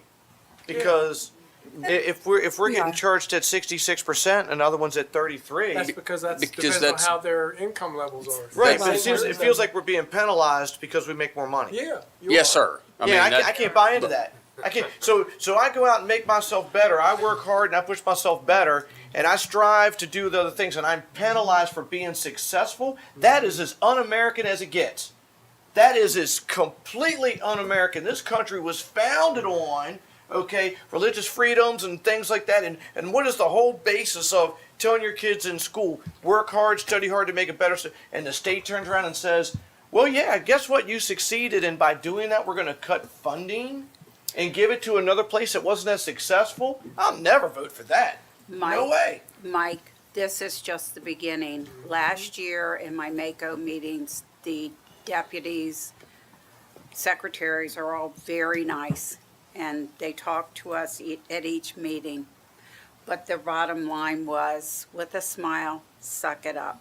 Oh, wow. This is going to be a horrible year for the state of Maryland. There's a $1 million shortfall, or $1 billion shortfall, billion. I think he's accounted for 2 billion, or he's trying to account for 2 billion. And there's going to be a $1 billion shortfall, and he will say, hey, I got rid of 2 billion, 1 billion, we're all in this together, suck it up. And I hear that. We have to be masters of our own fate. And you're You right. cannot fight the state. If we don't do this, we are screwed. So No, we he's just have- going to take it anyway. So we have to be very smart with our money, with the citizens' money, and we have to be masters of our own fate, because state is backing off on the help they're giving us, and this But- is just the beginning. But here's where I'm going. If you roll over and you take it and you keep taking it, just like we all know these SDATs aren't real. Nobody's house is worth what they say it is. It's all BS, okay? You keep rolling over and taking it, right? And then people don't really know because you're not making a stink. And they keep putting the same people back in office over and over and over and over again. Not every state treats their people that way. Not every state says, hey, you've been successful and I'm going to penalize you. I'll never roll over for that. No. That's how Maryland is. Well, then you know what? Then let them do it to us. Because if you don't, we can't even get our traffic lights synced. I mean, we are so far down on the pole, but every time, I mean, no. Then you know what? If you're going to do something wrong to us, then you do it. I'm not going to make it easy for you. No way. So Jennifer, this is what Yes. I'd like to see. So we got a core funding from the state of Maryland. And we do have some extra programs that we do offer through the health department, correct? Do we have data that shows, Dr. Townsend just talked about vaping in schools. So do we have data to show what programs are working, what programs aren't working? What is working for Calvert may not be needed for St. Mary's or Charles. So we need to be unique in our position of our core model, and even let's throw environmental health in there. You know, their computer system won't link to ours. So there's another little thing we could get straight. But I would like to see some data on what is working and what isn't working with these programs and do the best for the citizens of Oh, Calvert. definitely. And you know, I think that's very important, Commissioner, and I think we need to see exactly what we're paying for, and like Commissioner Cox said, what is working, what isn't working, because if we're masters of our own fate, we have to be responsible with our citizens' money.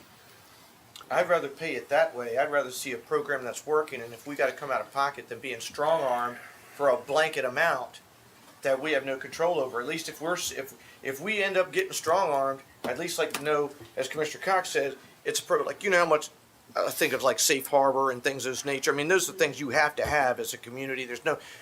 You're not gonna let those lights go out, but at the same token, you know, they come out with, well, now you're going to do this, X, Y, or Z. I mean, you just watch it constantly. Remember the big land grab that went out, all these different things that constantly come down every year because they will not live within their budget.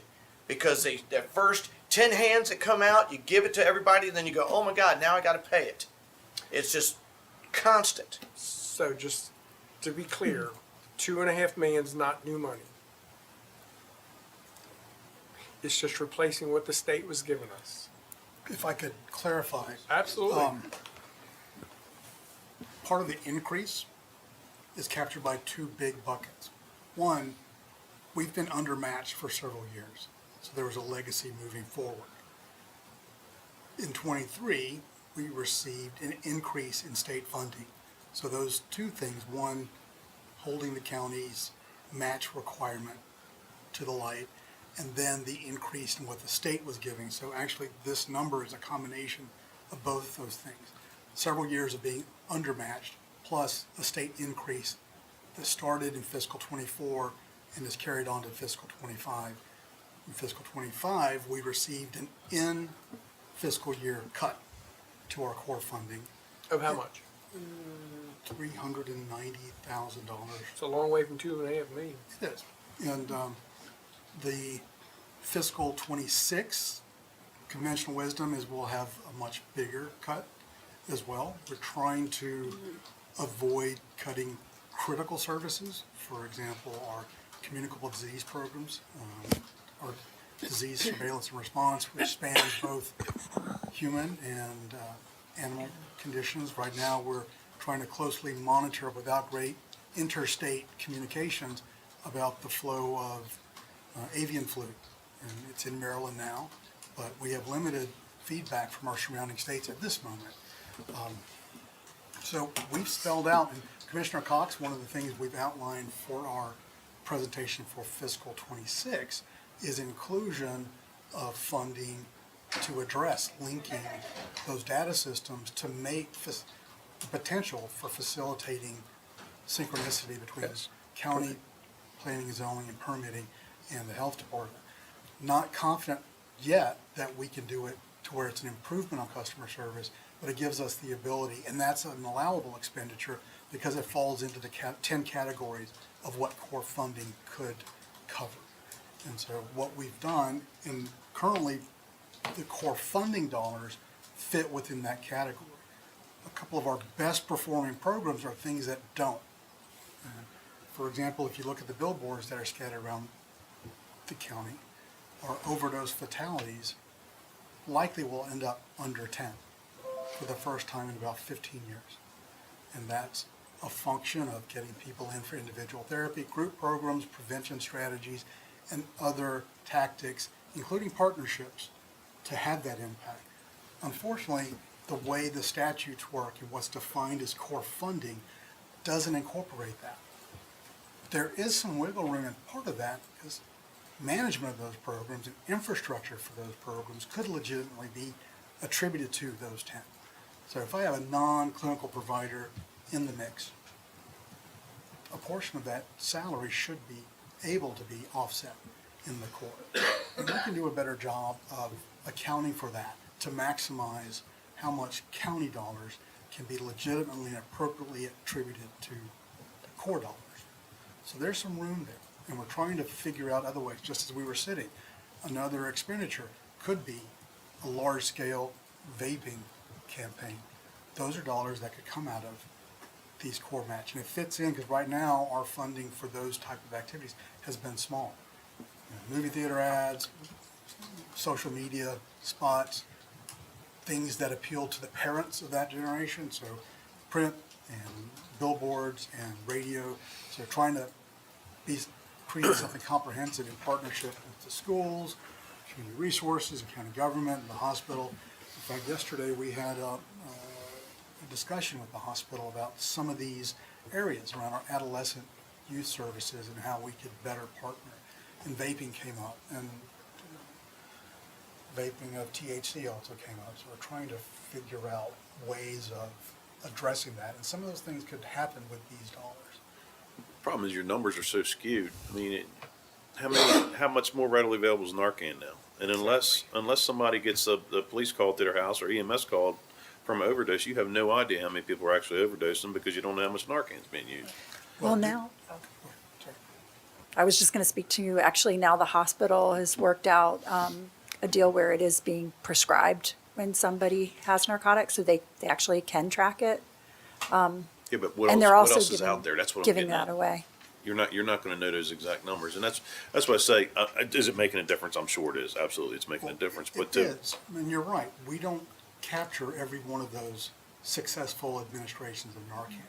So the overdoses that we capture are based on interaction with EMS or law enforcement. So those engagements are what populate those numbers. Those numbers that we promote are from the sheriff's office. So But they've been yes, handing Narcan out like candy, so you have no idea who's got and how what much that they got. means is we're already seeing, trying to frame it accurately, there's many more overdoses that we don't capture, but we're still seeing less fatal overdoses. So that means that is one of the tools that has had positive impact. So Narcan distribution, yes. Education and awareness, interdiction from law enforcement helps. The ongoing getting people into treatment so they have another path to not use illicit or misuse opiates. So it's a puzzle, and we're putting several pieces together. And the programs that, and you're funding some of them currently that you don't get credit for. And they keep us, they let us have available appointments for walk-in. So if someone has a traumatic evening, there's an appointment available for them the next morning, or even the same day, depending on when that intervention occurred. So there's room there's other things that your dollars support. Additionally, those dollars help support another one of our successful programs, not completely, but it serves as one of the pieces for our Healthy Beginnings program. So that's a comprehensive intervention with pre- and postpartum moms and their children once they're delivered. And we've had a dramatic documented reduction in children's stay in the NICU after birth, and intervention with Child Protective Services. We've been able to braid funding together to allow those moms and those families to continue in services well beyond the 1 year point post-delivery.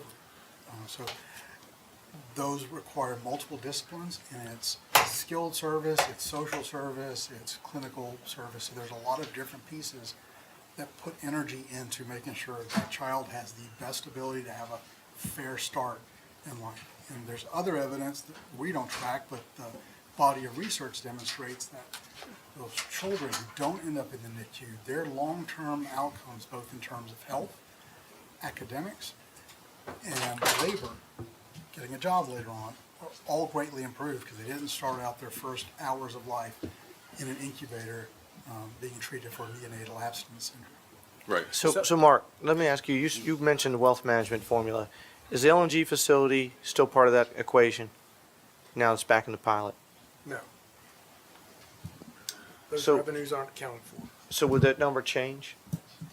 Well, Because it did with the schools. depends on when they did the calculation. Commissioner, I'd have to look at that because I don't think that that plays directly into it the way that you're thinking. Yeah, right, that's why I'm asking, because I saw with the schools, Because they did this before the pilot had expired. The request they made us last year to give them extra money, that was before the pilot had Okay. expired. Right, this has literally been going on for about a year, and I think they're trying to get it, when I say handle, maybe I don't want to make it sound like it's detrimental, but I challenge the notion that we've been paying 66% since 1996, and I called up to the health department at the state level, and I said, there has to be something done here, and they said, well, we're actually working on it right now. That was the time period that Dr. Polsky walked in and handed us that piece of paper. okay.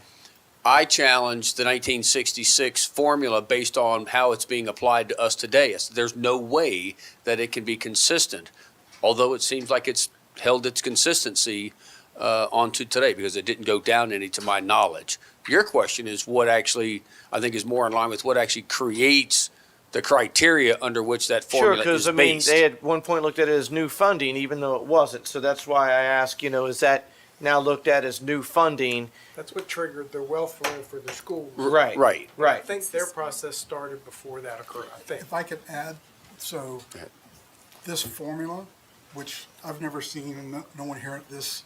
Well, I was hoping that we would one day, along with you, get a picture of what that formula looks like, because I have no way to go back and Somebody can counterbalance explain it. So our numbers with their numbers. it was based on legislation from 1995. So the calculation started at some point, likely in 96, based on probably at best 1994 circumstances. So what was our county's population like in 1994? What was our housing status like? What was the personal property tax?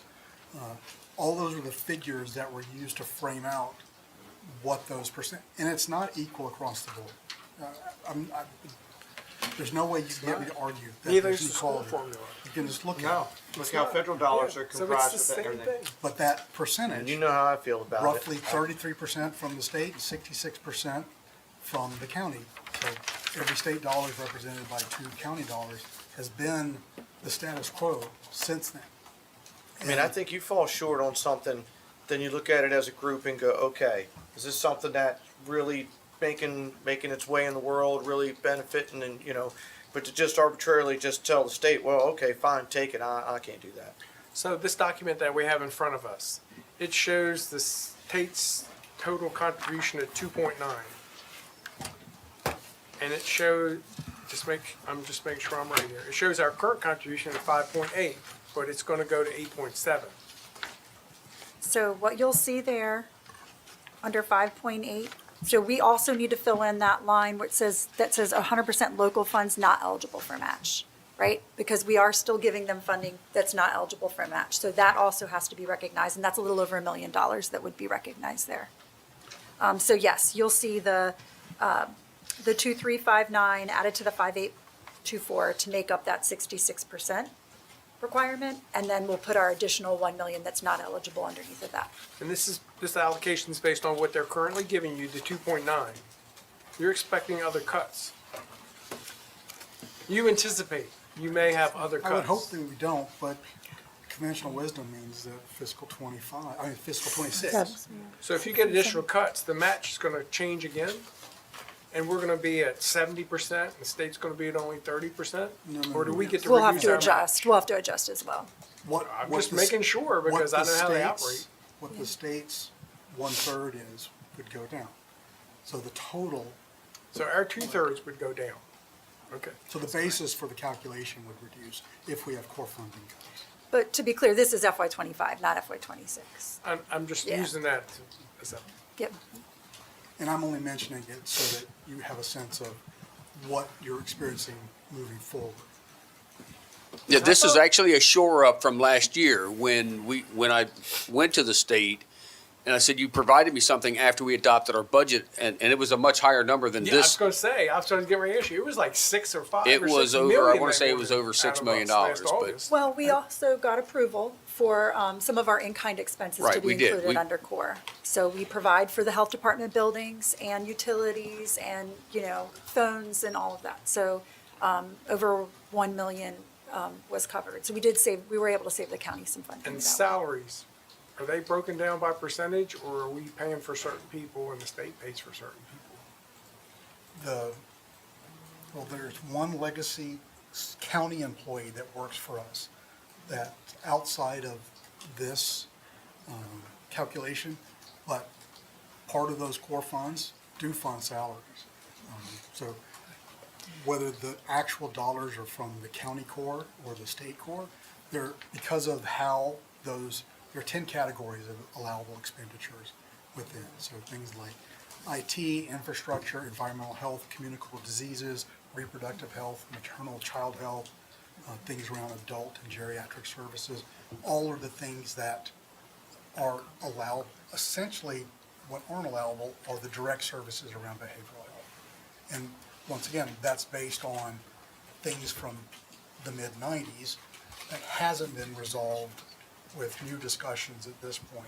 And between conversations with the Department of Budget and Management, as well as the current efforts of the Commission on Public Health, there are two different avenues of talk to revisit how core is determined at its base, and then how the match is determined. And while we would all love to have some influence on that, we're out of those conversations. All right, so the bottom line is, the ask today is to set up a public hearing to make a budget amendment. I think we've heard Commissioner Hart's opinion. Mr. President, I have a motion for you if you would entertain it. Absolutely. Can I just Good, get one absolutely, more thing absolutely. cleared?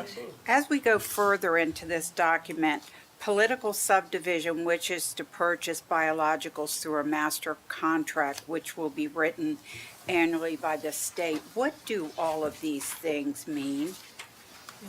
Ma'am, Those those would be, questions? yeah, those would be not applicable in our case. They're not applicable. Okay, thank you. Commissioner Cox, I think you have a motion. So, Mr. President, I would like to move that we pause this for 2 weeks, bring back some more data to us, including core funding, what programs are outside of the core funding, and to see how the dollars came up to evolve where we're at now, and just get a better picture of dollars and cents that we're spending the taxpayers' money. I'm good with that. Can I ask that you amend your motion to include staffing? And staffing, and yes, 'Cause- absolutely. And I only say that because, it's the Calvert County Health Department, It's total dollars, but you all sure. don't work for us. And people think that you do, but you don't. So it would be interesting to see the staffing and how they are funded to get an idea. Well, and we identified one, don't and mind. yes, no, absolutely. And all that data is localized data. Yes, and Dr. what's Smith and Moore working, would- because like I said, what is working, what's not working, and what is in that core funding, and what's just another program out there that we might be wasting money on. I don't know, and what might be, we need to put more money in another program. We can do that. But- I'd like to say this. Let me I think get my motion. Okay. I need to get my motion clear, and then we'll have time for discussion. Okay. Technically, we need to get the motion moved So need a second? I'll second it. for discussion. I have a motion and a second. Discussion on that motion. Dr. Moore? Thank you very much for this opportunity. So without the $2.3 million or $2.1 million or the unbudgeted portion, there are things that are already critical that we have to cover right now. And those include things like lease for certain spaces for our staff in environmental health, as well as for the We can maybe help you out with some of that. Correct. And then there's also, And no, so they're we moving to store, the we have a CAD. warehouse where we store multiple supplies for our preparedness. So, and for storing other things that we have from the county, the health department. Now, there's also software that we utilize on a daily basis that need coverage now and need funding support now. And those include the community health, electronic health record that's used by community health, as well as the, we call it PATRAC, but it's the software that's utilized by environmental health. So, Dr. Moore, you're talking about deficit in your current budget. So those, yeah, those are, yes, so those. Can I ask a clarifying question? Is this holding up your the lack of the signed agreement holding up your drawdowns from the state. Yes. Yes, yes. That's where this is problematic, So because that's dedicated funding, and they haven't been able to draw it down to pay for court. So the state won't give them any more money until we agree to give them the two. Okay, and I hope everybody out there is paying attention. And President, this, you hear me say this all the time. It's always the 11th hour. There's a gun to your head. The world's over if you don't constantly give away this money. And the next year, you've got this deficit, you've got this hole, and there's no correcting this. Where is the line drawn that go, you know what, we're going to do this the proper way? If we know this is what we're going to need here, then we don't wait till here. We do this ahead of time, and if that's when the state guidelines are, I'm sure they didn't just put it out yesterday. Let's know January 1 what we're going to know next year or what have you. I can't just like last year when we had the thing with the school board. I just can't keep doing this mid-budget stuff, and it's going to be the end of the world. Commissioner Hart, I hear you, and I feel your pain. I'm not but the signing. state's got us over a barrel. Well, then Because let if we them don't- be we- the bad guy. Well, here's what's going to happen. If we don't give them this, agree to give them this money now, they're not going to give them another dime. They're going to have to close the health department. Let's see it. Well, Let's see it. Let's see it. I've heard that kind of stuff for 10 years. I've heard these idle threats. Let's see it. if we are over a barrel and if we do have to do this, I still want what we're asking of you, most definitely. And I'm telling the public right now, we know we are going to be voting, that this is irresponsible for us to have to be forced to do this with their taxpayer monies when we have not had an opportunity to dissect the information and what is a plus and what is a minus for Calvert County. Just so the public knows, this is what happens to us. So we can clear this motion because is a little separate. So We what's gotta the go back time to frame that original. Cham's talking about? What is your time frame that you're speaking of? Now, actually, this, the It's gonna- process has been delayed, but they're holding it now. It'll take us, so it's gonna be a week lead time we're gonna have to give for advertising. It's gonna take, we have to do 2 consecutive weeks of advertising with 2 papers. So when we talked about the timeline, it probably won't be till February 26th that we'll actually be able to get this signed to go to the state. So we're already dealing with that delay. I would offer one thing to what you requested. To do it justice, it takes some time, not to put it together, but for it to be something transparent for your benefit as well as the audience at home. It might be useful as a separate thing, is to break it out on a regular basis, have ongoing, or we could do it all in one big session. The sort of presentation of programs, where these dollars are spent, some of the outputs attached to them, and the outcomes that we've been able to quantify. So And- we can do it a few different ways depending on how you'd like and availability of what. I want it as soon as possible.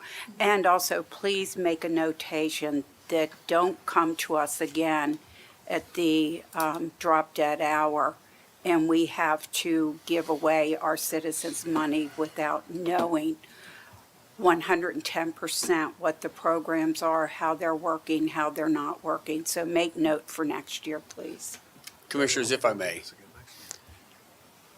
what the health department is doing is bringing, so this is the second time for fiscal year '25. So what you're asking for, I absolutely believe we should fight up the hill to get that for fiscal year '26. Absolutely. They came in after we had adopted fiscal year '25's budget and gave us the original number. This is the update to that original number within the same fiscal year. I don't think it's ever going to be a good time within a fiscal year. It's not like they absolved us from providing any match to '25. They just postponed it. They redid the calculation and and working they all work very hard to get to this number, and it's a much decreased number, but it's still in the middle of this budget cycle. The only And thing- I get it. I just want to know a breakdown. I want to know what we are signing off on. That's my problem. Yes, It ma'am. looks like we're gonna have to pay it, but I And you know what want you're getting to, for I it. want to be responsible. I want to see what our citizens are getting for the money. And that's what scares me, is we're going back to 95. So, So you know what my Where vote is is. the- I can tell you that right now. Where's the calculation? yes. So the current motion is just for information. I think they're concerned about the 2-week timeline. That's what I heard, but the Yeah, 'cause current that would motion push it to 5 says weeks. that we have the information in 2 weeks. That's the motion on the table right now. Can he amend that to To push it wait. to public hearing? He can amend and the seconder has to agree. Yes, he can. So I would amend my motion to get the information to us before public hearing, so that we will have all the data in front of us, so we could make a sound decision. And that all the data is localized data, Yes. not a from- cookie cutter approach throughout the state. It's our Right, now, we data. want what's working, what's not core, what's outside the core. I'll second that motion. Okay. Does that cover everything, Mr. Attorney? As I understand the motion, it is to authorize staff to advertise a public hearing within that advertising period, so that'd be February 11th. This item will return with localized information regarding core funding and how the money is spent in staffing at the Calvert County Health Department. I'm not sure. Does your motion authorize a public hearing? That's what I'm trying to clarify. Right, Because the county attorney said it does, but I don't think it did. Yes, prior to, but he- Prior to. Whenever prior we to- have one. Yes, But prior you're not to, authorizing it. You're just saying that whenever we have a public hearing, we want the information before the public hearing. correct. Oh. Okay. I thought I heard you say something different than I thought I heard him. But say. I thought, so are you authorizing the public hearing, but prior to that public hearing, you want to hear that localized data? That's what we're trying to figure out. So if we get data that we do not like at the public hearing, what's going to be the outcome? I'd rather do it, Okay, so you I'd are. rather You do are it. authorizing a public hearing. Okay. I just want clarity for myself. Okay. Everybody understand his motion? Mm-hmm. Okay. And the public hearing in, February, It would be February So- 28th at the Okay. earliest. 25th is the Tuesday. 25th? Yes. okay. And so the 11th would be the day that they would have to, because that's our, do you want the information in public session, I assume? Yes. So that would be February 11th for the presentation. So the motion on the floor is that we authorize a public hearing to make a budget adjustment for 2.3 or whatever it is on February 29th. And at that public hearing, Sorry, sir, 25th. 25th, and at that meeting, we want the information requested today. or before. Before, Well, before, On the 11th of February. on the 11th of February. Yeah. Okay. Everybody clear? Yes. Thank you. And what I would offer up. Well, did you from- do the vote? No, not yet. Oh, go, I'm sorry, go ahead. So, any other discussion on the motion? Hearing none, all those in favor say aye. Aye. Opposed? Opposed. Motion carries. Did you have something you wanted to say, Mr. County Administrator? I just wanted to make sure that the health department knew that if between the time that we are today and the time that we're able, the commissioners are able to push this forward, if you have any problem with your leasee, contact me directly and we will make sure that you're in good standing with them so that you don't lose your ability to operate in that facility. The other, in preparation for that public hearing, Finance Director, we're gonna need to know where that money's gonna come from. Yes, sir. And just to be fully prepared, Mr. County Attorney, we need to know if we don't give them the money, what is the process? Yes, sir. Thank you. Thank you. Thank you all. Thank you. Thank you.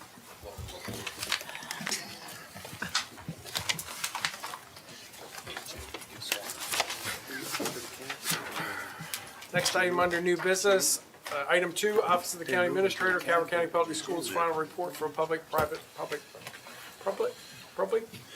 partnerships. Whew, P3. Tongue twister. Yeah. Say that 10 times real fast. Good morning. Good morning. I was just checking. Good morning, Commissioners. So we're not talking about air conditioning today? I'm so disappointed. Wow, no AC on the bill? I'm disappointed. Thought we'd do this every year. You're gonna hear about We're not the at that AC. meeting. This ain't that meeting. You know my bathrooms are coming up. Forewarned or forearmed, so I didn't see it. That's not, before that I know. didn't part of today. I know, so I just was reading, just going ahead, so. Good morning, Commissioners. Linda Turner, Deputy County Administrator. And with me is Ms. Shashita Warner, Director of Planning and Construction for Calvert County Public Schools. Today, we're here to brief you on the public-private partnerships for Calvert County Public Schools. Just a little bit of background before Ms. Warner begins her presentation. During the 2024 legislative session, the Maryland General Assembly passed Senate Bill 114 and House Bill 515 requiring the establishment of a work group for the purpose of studying the fiscal and operational viability of a public-private partnership for Calvert County Public Schools. This bill became effective June 1st, 2024, and terminates June 30th, 2025. The bill required the work group to study the following: the fiscal and operational viability of using a P3 for financing, constructing, maintaining, and operating schools in Calvert County, implementation of a P3 by Calvert County Public Schools, and how a public-private partnership may relieve the significant burden for funding for new school construction and renovations for Calvert County Public Schools. The work group was charged with making recommendations regarding using a P3 for new school construction and maintenance and rehabilitation of schools to meet the identified needs at a lower cost. On or before December 31st, the work group provided the report and its findings, recommendations to the Board of County Commissioners, the Calvert County Board of Education, the Interagency Commission on School Construction, in accordance with the state government article, as well as the members of the Calvert County delegation to the General Assembly. This presentation today is for the public to report these findings to enhance transparency and public engagement. With this, I'll turn it over to Ms. Warner. Thank you so much. Good afternoon, President Hans, Vice President Grasso, Commissioner Cox, Commissioner Hart, and Commissioner Ireland. I'm Shachita Warner, Director of Planning and Construction for Calvert County Public Schools, and I am before you today, as Ms. Turner said, to present the final P3 report as approved by the Calvert County Public Schools P3 Work Group on December 3rd, 2024, at the work group's final meeting. First of all, I'd like to thank Commissioners Grasso and Cox for participating in the work group and asking some very important questions in order to arrive at the information, as well as the recommendation noted in the final report that was distributed on December 17th, 2024, as required to the Board of Ed, Board of County Commissioners, IAC, and members of the Calvert County delegation to the General Assembly. Per the legislation, members of the work group were appointed and are listed on the second page of the report that was distributed. Additionally, staff that supported this work is listed within the report on the bottom of the same page. A total of 5 public meetings began on August 20th and concluded with the final meeting on December 3rd. The meeting agenda and work plan are also noted within the report on page 2. So in order to provide you with a condensed version of the report, I will present you with the following information today. An understanding of what a P3 arrangement is, a brief overview of Calvert's facility needs, where P3s have been used in Maryland, the legal and regulatory framework for implementing P3 for Maryland public schools, potential projects CCPS could consider for a P3 analysis if we wanted to move forward, the fiscal and operational viability of the arrangement, and overall recommendations. So what is a P3? Well, it is a delivery model where a public agency and a private entity enter into a contractual agreement to design, build, finance, and potentially maintain and operate public infrastructure or services. The goal is to leverage private sector efficiency and financing while sharing risks and rewards between both parties. So when applied to a K through 12 environment, the model mostly applied is the design, build, finance, and maintain, or the DBFM model, leaving the operations under the school district's control. One of the reasons that maintenance is often transferred to the private entity for the term of the arrangement is because it helps shift the risk away from the owner. So what is a P3 not? It is not privatization. It's not an avenue to privatize a public sector facility. The public agency retains ownership and ultimate control of the asset. By incorporating performance-based contracting and linking project financing agreed upon outcomes, P3s can allow school districts to optimize long-term planning and investment. So a typical term can last anywhere from 20 to 99 years. The private financing and equity has to be repaid via an availability payment as well as milestone payments. So think of it kind of like a mortgage, if you will. A funding or revenue stream has to be in place and creditworthy, and it can be through tax revenues, dedicated set-aside funds, user fees, and government grants. So when you look at a P3, the most attractive aspect is the accelerated delivery of the project. And I'll kind of go over what PGCPS did. They're the only school district actually in the nation who've utilized it and why it was attractive for them. It is really a case-by-case basis depending on the district, whether it works for you or not. But the flip side, is that it's accelerated delivery, but the packages have to be attractive enough because it is private financing. So if you don't have projects that by themselves are large enough, you can bundle projects together in order to make an attractive package. So packages have to be 100 million or more, so that's an avenue. Okay, moving on to an overview of Calvert County facility needs. We maintain 25 active buildings at 2.475 million gross square feet, representing the 12th greatest square footage of LEAs in Maryland. The current replacement value of our gross square footage as estimated by the Interagency Commission on School Construction is approximately $1.2 billion. Since FY 2020, as our facilities have been getting replaced through the capital improvement program, our sizes have increased slightly because of today's programmatic requirements to support students versus the buildings that they're replacing. Shashida, back up a second, please. Sure. I'm sorry. I don't. Gross square there footage. we go. Let me back up. Yes.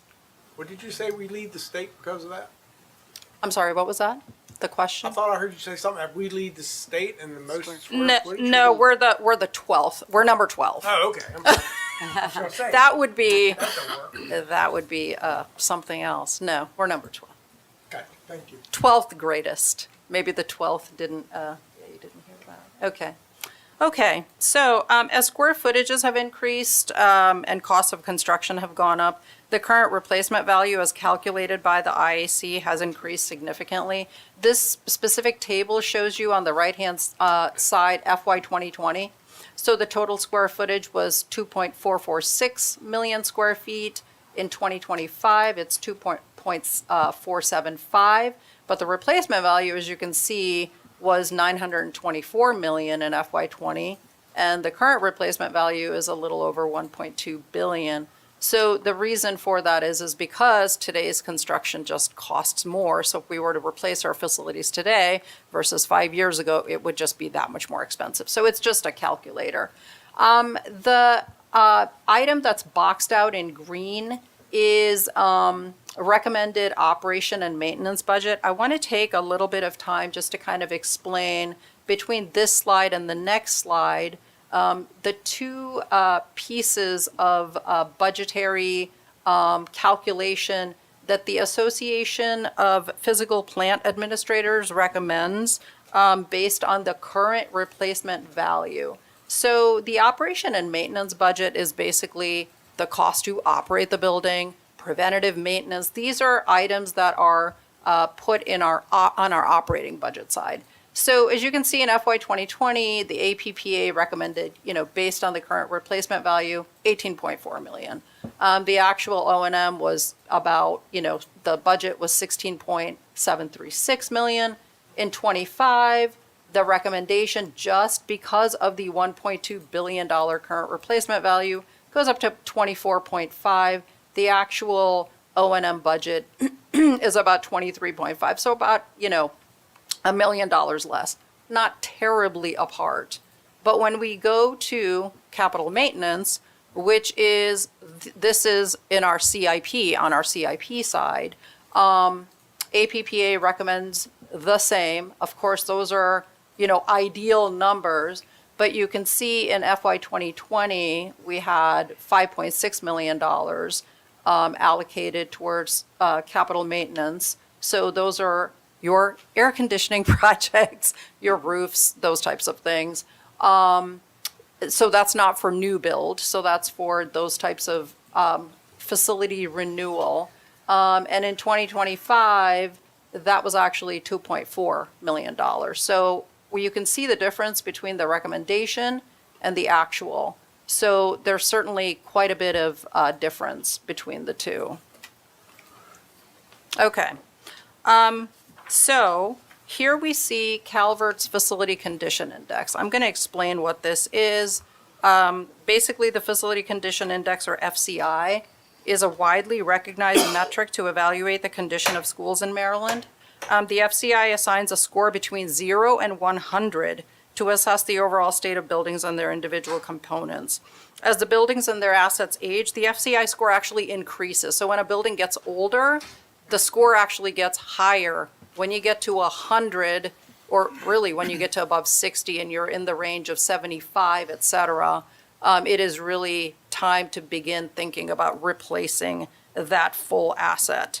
So Calvert's score of 51% places it pretty well within the range of the other school districts within Maryland, but of course, as needs continue to outpace funding, our FCI score is going to continue to rise, necessitating additional maintenance funding to keep facilities operational. Here I wanted to show you, there was some conversation about state funding when you were talking to the health department. We, of course, face similar issues. This particular table shows you in FY 2020, the Interagency Commission on School Construction published the cost per square foot, which was based on industry average over the last year of construction. And that cost, and they're always a little bit behind, but it was $378 a square foot is what they published. And the target allocation, which is the amount of funding that the state estimates they will give us. So it could ramp up more. We always ask for more and more. And sometimes we're successful and sometimes we're not. But this is basically their baseline funding that they target. So in FY 2020, it was $6.6 million. As you can see in 2026, the cost for construction is $495 a square foot. That's what's been published. But the target allocation was only $3.8 million. So you can see the cost of construction is going up, but the target allocation is going down. Now in 2026, the target allocation is based on a combination of wealth-adjusted enrollment and factors in funding levels over the last 3 years. So when we get less funding, we receive less funding. It's kind of a catch-22. So it's obviously, the bottom line is that we face two sets of challenges. We don't have enough capital maintenance dollars to refresh our assets, and we have too little funding to efficiently replace the schools in our long-range CIP. So I'm going to just take you through a quick example just to show you how much this issue really does impact us. So if you have a typical elementary school, let's say it's 75,000 square feet, cost of construction today, based on market costs, we estimate $38.5 million. The average construction duration to build a school on site and then demolish and replace and do the parking lot and improvements would be about 2 years. Based on the state target allocation of that $3.8 million that you saw on the table on the previous slide, that construction would be increased from 2 years up to 6.3 years because we have to bank that money in order to cash flow the construction. So then what does that mean? The cost of construction has to increase because you're delaying the start of construction, and you have to apply escalation. So we apply based on 4% inflation. So that cost of construction goes up from $38.5 million up to $43.2 $3 million. So not only are you getting less funding, the funding that you're getting really is taking you not as long of a way because it's taking you much longer to build and to complete that same project. So I'm going to go into what Prince George's County Public Schools did next. So in PGCPS, they've been facing these same types of challenges, but on a significantly bigger scale. They operate nearly 200 facilities, making it the second largest school district in Maryland on the basis of gross square footage. They're the first and remain the only school district in Maryland to have entered into a P3 agreement under the Design, Build, Finance, Maintain model, and they've done this now over 2 phases. Phase 1 consisted of 6 schools, and it helped PGCPS alleviate some of the challenges that you see on the left-hand side of this slide. The district was able to build these schools significantly faster than if they had received state and local funding at the same pace as previous levels. And the financing for Phase 1 will be repaid through availability payments, which will be made by the county government and out of the PGCPS operating budget. The Phase 2 package consists of 8 schools. They're in the process of undergoing the Phase 2 right now. And it has a design and construction budget of $800 million and 3 staggered completion dates over a 4-year construction duration. The package includes demolition of 11 existing facilities and maintenance and rehabilitation of new schools through a 30-year term. Now for Phase 2, PGCPS was able to utilize their Build to Learn Act funding. Ours is allocated for Northern Middle School, but that is what they utilized. And the state government actually did participate by allocating the Build to Learn Act funding for their P3. But they had to have legislation enacted through House Bill 458 to be able to do so. So with that, I'm going to move into the legal and regulatory framework. So P3, or a public-private partnership, or P3, is allowed. It is one of 7 alternative financing methods available to school districts under Maryland law. And you can see the definition of P3 within the annotated code of Maryland. It does allow for enough flexibility where you can opt to do the operation as well as maintenance through the P3 arrangement. And you can also generate revenue to offset the cost of construction. This has been done, perfect example is like toll roads, right? So it's a revenue generating public-private partnership. So that is actually allowed in the annotated code of Maryland. But state funding is not currently available per the statute. So we could, of course, use a P3 if we wanted to, but we wouldn't get any state funding. So in order for that to happen, we would have to enact legislation. So that would have to be specifically carried out. Now, Charles County Public Schools has introduced legislation because they had to study P3 as well. They're going through that process right now. So each county, each school district would have to, each county rather, would have to go through that process themselves. So right now, under the current legal and regulatory framework, we can pursue a P3, but the responsibility for funding the availability payments would have to come from the school district and the county government. So in order to really study the viability of P3, as we were mandated to do as part of this legislation, we needed to really understand what challenges we're trying to solve. So there they are, obviously cash limitations for major marquee projects, which I think you can see based on the little bit of funding that we are not guaranteed, but that is earmarked for us from the state. So that reflects in and it basically provides for higher costs at the end of the day. We also have the blueprint that we have to think about. So we were thinking about, okay, if we're trying to solve some issues, could the pre-K capacity be something that we could look at through a P3?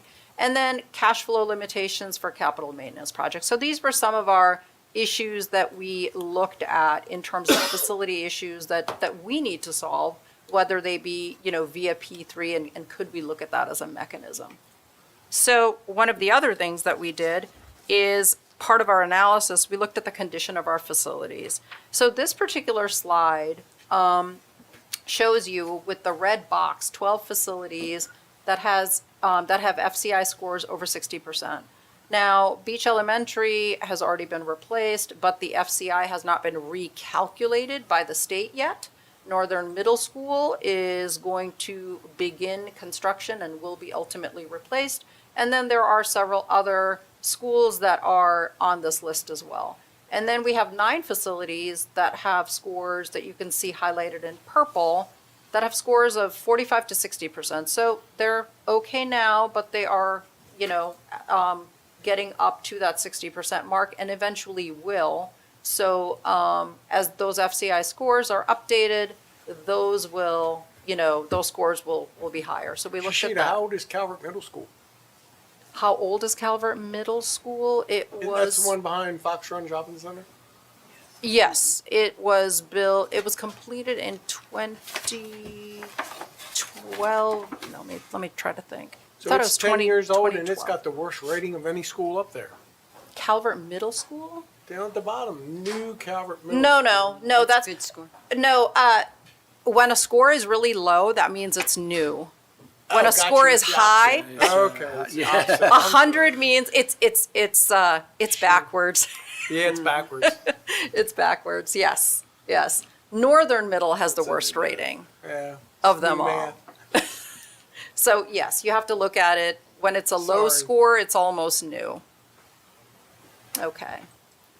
So we then looked at our current CIP. So of course, Northern Middle is in our CIP. This is just a quick little synopsis of major marquee projects that are in our CIP. Of course, Northern Middle is already been funded through the Build to Learn Act funding. We have some state funding for this project, local funding. So this ship has already sailed in essence. Could we potentially look at Calvert Elementary, Calvert Country, Mount Shashida, Harmony? may I interrupt you? Absolutely. I was at a Mako reception, and another county told me that they were getting ready to break ground, just like we're doing with Northern Middle, and that the state government took their portion of the money away. Have they done that to us for Northern Middle? Are we still getting the money that the state promised us? Actually, it's interesting. I just shared with Ms. Turner and with Danielle, I think it was on Friday, we just received, so the way that the IAC does their funding recommendations, which then are reflected in the governor's budget, they do a 75%, which they had released in December. At that time, we looked like we were just going to be getting about $3.8 million. So our full ask, which includes Build to Learn Act funding and state CIP funding, was in the tune of like 21 million. But we have 13.5 million in the Build to Learn Act funding that has already been approved by the Maryland Stadium Authority. So we have that money. So that leaves the rest. So this year, we were asking for 8.033 million from the state CIP. And as of the 75% recommendations, they were only recommending 3.8 million. But on Friday, they came out with a recommendation for a full amount. So they're actually recommending That's the full good news. 8 point. We've been pushing very heavily and thank you. I know when the governor came out, I know that was one of the priorities that the commissioners also really emphasized. We appreciate that. We've been doing the same with IAC staff. So they actually are, they said to us that Northern Middle is at the top of the list.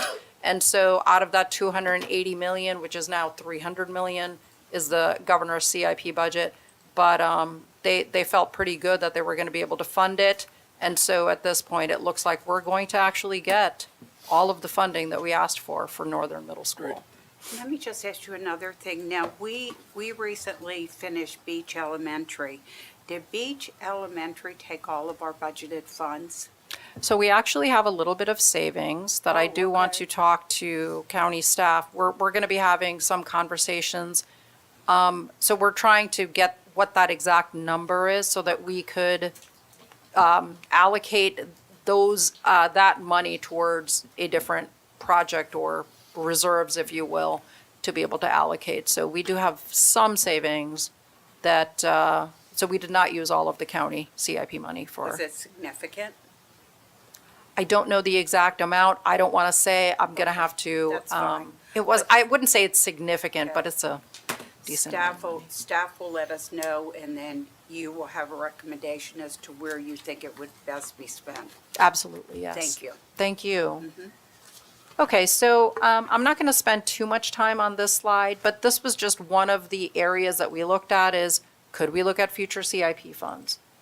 CIP projects. And then we also looked at, okay, are there schools that have a higher FCI score that potentially have some maybe future enrollment projections where we could look at these? So we kind of identified a few here.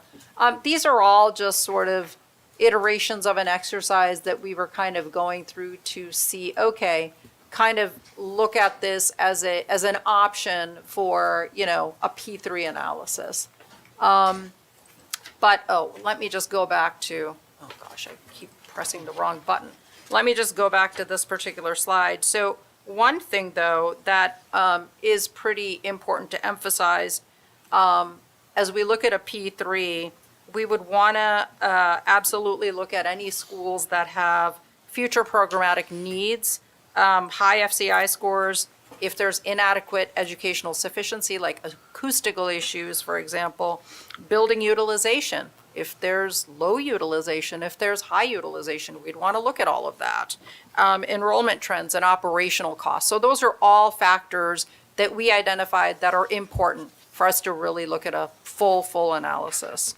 So, Shishita, you have Patuxent Elementary at 107%. What is it today? What is the actual enrollment? What is the percentage of capacity at Patuxent Elementary today? I would have to go back. I don't have that number right off the fingertips. 'Cause 3 or 4 years ago, I asked for the percentages of the schools, and there were 2 elementary schools down there that were only at 55%. Oh, Patuxent Elementary is certainly not one of the ones that is at 55%. So why would you have 3 schools right there to get 3 elementary schools right there within a mile of each other? Why would you have one at 107%?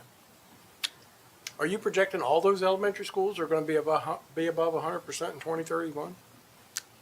Plum Point Elementary and Patuxent Elementary. I'm just talking about Patuxent Elementary. And what was your question? So my question is that 3 or 4 years ago, when I asked for the percent enrollment in the elementary schools in the south end of the county, I was told, the data I was given showed 2 of those elementary schools, I don't recall the names there, were only at 55%. I think one of them is probably Appeal Elementary. I would have to say. They're all right there together. Dow Appeal and Patuxent. Yeah, My I question don't- is, you have 3 elementary schools Yeah. that are pretty close together. Why would you project one's going to be at 107% in a matter of 6 years? So the projection is based on basically cohort survival. So we take a look at, births and then the cohorts as they move through the elementary school. So that's with same boundaries as they are today. And so that's what those enrollments are based on. I don't think any of the elementary schools, other than Appeal, because we had a grade realignment that was done with pre-K and K, that is what's currently functioning in Appeal Elementary. And then there are some additional programs like Judy Center. So that's why that school looks like it's underutilized, but a lot of it is Judy Center programs as well. So when that grade realignment happened, that's when Patuxent Elementary, so I believe it's not over capacity at this point, but that is what we are projecting for 2031. But haven't you been projecting school population to continue to go up, and for the last 3 years, it's continued to go down? The school population has been going down for the last 3 But you've been years. projecting that it's going to keep going up. We've been projecting a very slight increase. But it's been going the other way. It has been going the other way. So what we are happened going to have to to your- take a look happened at to your our. formula.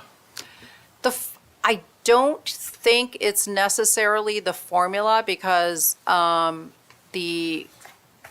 don't know if, so one thing that has been different from September through the course of the year is that enrollment has been slightly going down. Now, at this point, from November to December, we did have a slight increase. So we do need to take a look at those numbers. Absolutely, you are right. So yes, there has been a slight decrease, and we're certainly not even accounting for development per pupil yields that could impact that. So we're trying to pay attention to that as well. So we'll have to take a look at that.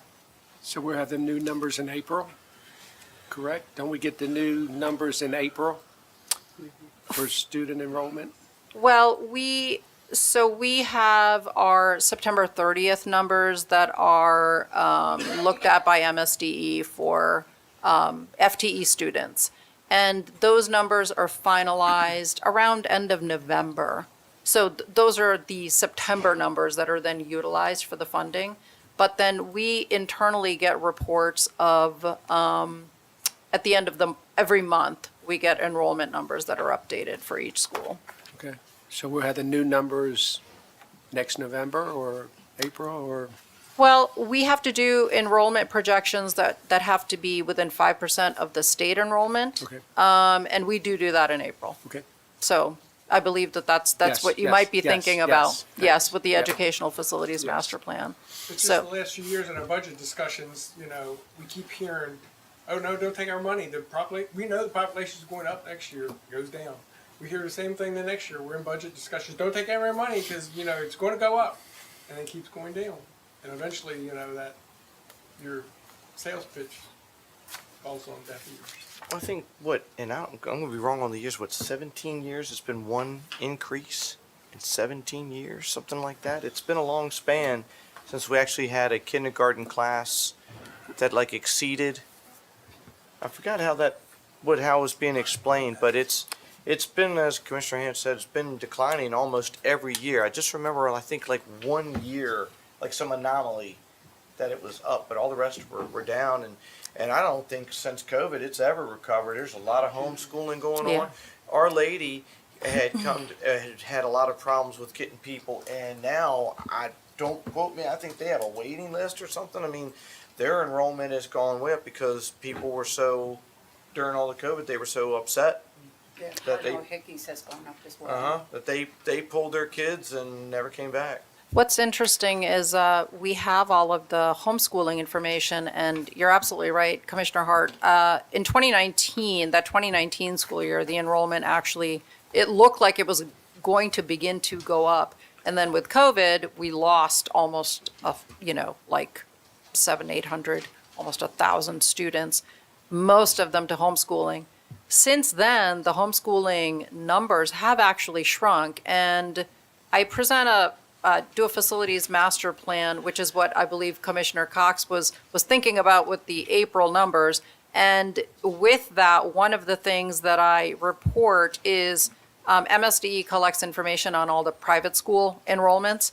And if you look at the percentage, so this is what is reported to MSDE, but Our Lady is in there, Cardinal Hickey. I mean, the private schools, parochial schools are included. And as a percentage of Calvert's, of the overall school enrollment, there's not that much of a difference. And the homeschool numbers have actually decreased. So it is interesting. We don't know if there is migration out, if the population, I do not know exactly, but we need to look into it. Well, the So as difficult piece is, how many schools do you have? 23, 24? we have 20, so we have 13 elementary buildings, but 12 schools because Patuxent How Elementary many and just total Appeal are in the one. system? Six middle, 4 high schools, and then, so it's 24 schools. So if you lost 200 kids, and of course it's never across the board, but it could be 10 kids a school, you wouldn't even notice it.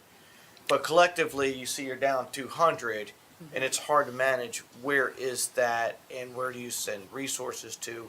But it is strange that it seems like we've been in a steady decline. The enrollments have been, yeah, they have not quite picked up after COVID. They have not. That is right. But you're still projecting it's gonna go up? And that is projected based on birth data, and it's, Cool, that's what that's based on. no, You just gotta get a no. new calculator. There's something wrong with your calculator. The population's going this way, but we're projecting it's going this. Katie, can you order that new calculator we was looking for? Don't get one too smart, I won't know how to operate. All right, let me move on to, okay, let's move on to the fiscal and operational viability, unless we have any other questions related to the previous slide. Okay, so there are financial benefits and challenges to P3s. The benefits do include risk transfer, you have access to private capital, cost efficiency through streamlining. Like PGCPS, they designed 8 schools at one time through one design consultant. Everything was planned, being built at one time. So, obviously efficiency of scale. And life cycle cost management. Why do I say that? Because in their particular delivery or their agreement, all of the maintenance is spread out and included within that 30-year term.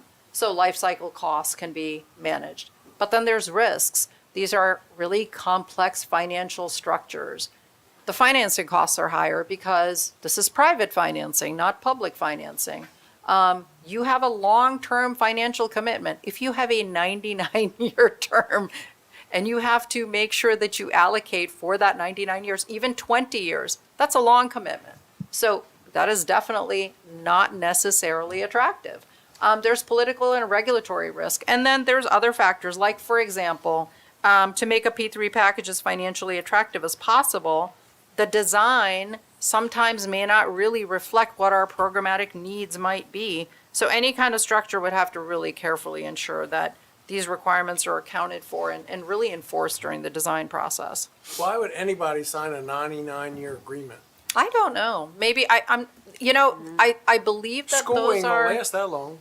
No, it would not. You would never want to do that Not when it in comes to a Calvert, it school. No. Not in Calvert, Our it schools would. can't be more than 20 years old. Yeah. I don't know any situation. Yeah, I think there must have been some terms that were 99 years. I don't know what they 25 were. years, that thing's gotta go. Yeah. That would be crazy. I don't know about 25 years. I don't think that we've done a replacement at 25. I don't know. We got Patuxent at what, about 25 now? Are you Yeah, Are you we're gonna need a new proposing that one. we replace? Gonna need a new one. But this time, can I get air conditioning? I don't have to wait for 20 years. And bathrooms. Can I have bathrooms for my people? Not have to wait for 20 years for that. You know, I mean, just those real big perk things. You know, those over the top things like AC and bathrooms. You know, I know that's, you know, like really being over the top and bougie. You know, but indoor plumbing, could we do that maybe? You know, or I'm sorry. I know. That's I'm so okay. needy. I guess Appeal would be our oldest school, right? Appeal Okay. Elementary? Probably. Appeal I Elementary went would be there. our oldest? I went there. Yeah, I mean, Or Calvert Country. Calvert Country was, that was sometime in the elementary 60s. Yeah. Mount Harmon, the original was 1954, and it's had additions. So certainly some of these are older. Yeah. I mean, I'm 56, and Man, don't say that. Make me feel bad. Okay, so moving on to when we compare the traditional versus P3 funding, there are advantages and disadvantages. So I think some of this, you absolutely understand, obviously with traditional funding, lower financing costs. You don't have a profit requirement because there aren't shareholders that you have to bring a profit back to. There are higher upfront capital expenditures. You're going to have to spend money for design and development work. So, unlike a P3, where basically the payment terms start when you've taken occupancy. So, that's sort of what traditional model. Could be a slower delivery because we're doing projects back to back and they have to be bonded, so the bonding capacity has to be looked at, versus with a P3 when you're averaging out and spreading it over a 30-year term. With P3, higher private capital costs, the public financial burden, because you're spreading it out, looks a little bit different, but you have to do a value for money consideration. That analysis has got to be done. And so, like, for example, Prince George's County Public Schools, even though the financing was at a higher interest rate, because of the streamlining and efficiencies, it worked out better for them. Charles has done a similar value for money analysis, and they have done, a couple of different iterations of packages to see if something could be more beneficial. So that value for money analysis would absolutely have to be done. There are potential operational efficiencies. They're listed here. One thing that's kind of interesting, the performance-based incentives and risk management. So because the P3 looks at the full term and because you wrap in the maintenance costs, I will say, like, for example, in Prince George's County Public Schools instance, when their particular term, the 30-year term that they have, there is a mechanism where there's a handback provision. When they get those facilities back in their maintenance arms, there are provisions where the FCI has to be 15%. So it's got to be almost new when they get those facilities back. So you're not getting these old dated facilities, which then you're spending capital dollars to have to replace the roof or replace the HVAC or the windows and doors. So you can put those mechanisms in there. So essentially, based on the findings that were outlined in the report, the following recommendations were proposed as next steps. So really, as a next step, what you would want to do is commission a comprehensive feasibility study. You'd engage professional advisors. That really would be the next step, to conduct an in-depth analysis of that value for money, identify projects from the capital improvement program, and on the basis of your capital maintenance needs. If that analysis yielded that, yes, a P3 looks like it could maybe work, then you'd want to take these next steps, like stakeholder engagement, really engage, relevant stakeholders, CCPS leadership, county officials, educators, parents, community members. The next step really would be to develop a strategic implementation plan, objectives, the scope, the desired outcomes, performance metrics, and risk management strategies. And then you'd want to secure multi-level funding commitments. One of those things could look like legislation to the state. It would be to secure other types of commitments. So essentially, those would be the next steps. So at the December 3rd meeting, the P3 work group for Calvert County Public Schools agreed on this recommendation as next steps at the conclusion of the work group's charge. And this was to conduct a comprehensive feasibility study via local funds as funding is made available. So that is the presentation. I don't know if the work group members want to add anything. I'll take any questions that you may have at this time, but that is in essence a wrap of the presentation. Do you have any idea what a feasibility study runs? So we have received some information from other school districts. It's not going to be cheap. Okay. It's going to be pretty expensive. It could run anywhere from $250,000 to $400,000. Thank you. How long would it take to complete? I would say probably about 6 months. 6 months. So, Mr. County Attorney, can the Board of Education go into a P3 agreement without us signing on? To my knowledge, Mr. President, and I do need to do some research here, but I don't believe so, because there is county funding that's contributing towards the construction. So when county funds are involved, commissioners typically have a say. Not always. And if you got a legislation passed that you could include state funding, is that a reliable source of funding? Because every state contract I've ever seen has at the bottom of it in fine print, if funds are available. They all have. So my caution is that even if the state says, oh yeah, we'll fund it, in 10 years they have an issue like they have today and they say, you know what? We can't fund it at the same level we were before, or you know what? We can't fund it all. And then who's on the hook? So that's a very interesting point that you brought up, because I was at a IAC meeting yesterday and I asked this very question. The question was really kind of related to CIP funding and how the CIP funding is just not enough. So when you look at the bottom line of the requests from all of the counties this year, the ask was $864 million, all of the counties. And we have 280 million. Last year, the ask was $1 billion, 280 million, is the amount. So my question was, okay, if legislation is enacted and the state could participate, where are those funds going to come from? And there is no clear answer. Because you're talking about signing a contract to build 3 or 4 schools. You're not going to do it for one. So Correct. you're getting ready to sign an agreement to spend $200 million or more. And then, you know, like I said, 10 years into it, the state says, oops, we're out. County's left holding the bag. Yeah, the only way that it worked for PG is because the Build to Learn Act funds were earmarked. That was it. But that was a one-time opportunity. That was a one-time. One-time opportunity. Absolutely. Exactly. Yeah. That's my concern. 100% agree. Because we see what the state's doing right now, so it just refreshes my memory. They I don't agree always with you hold up their end 100%. of the deal, so. And I know our deputy county administrator thinks this is the greatest thing since sliced bread. It's a great tool for the toolbox. I still can't figure out how they can save so much money.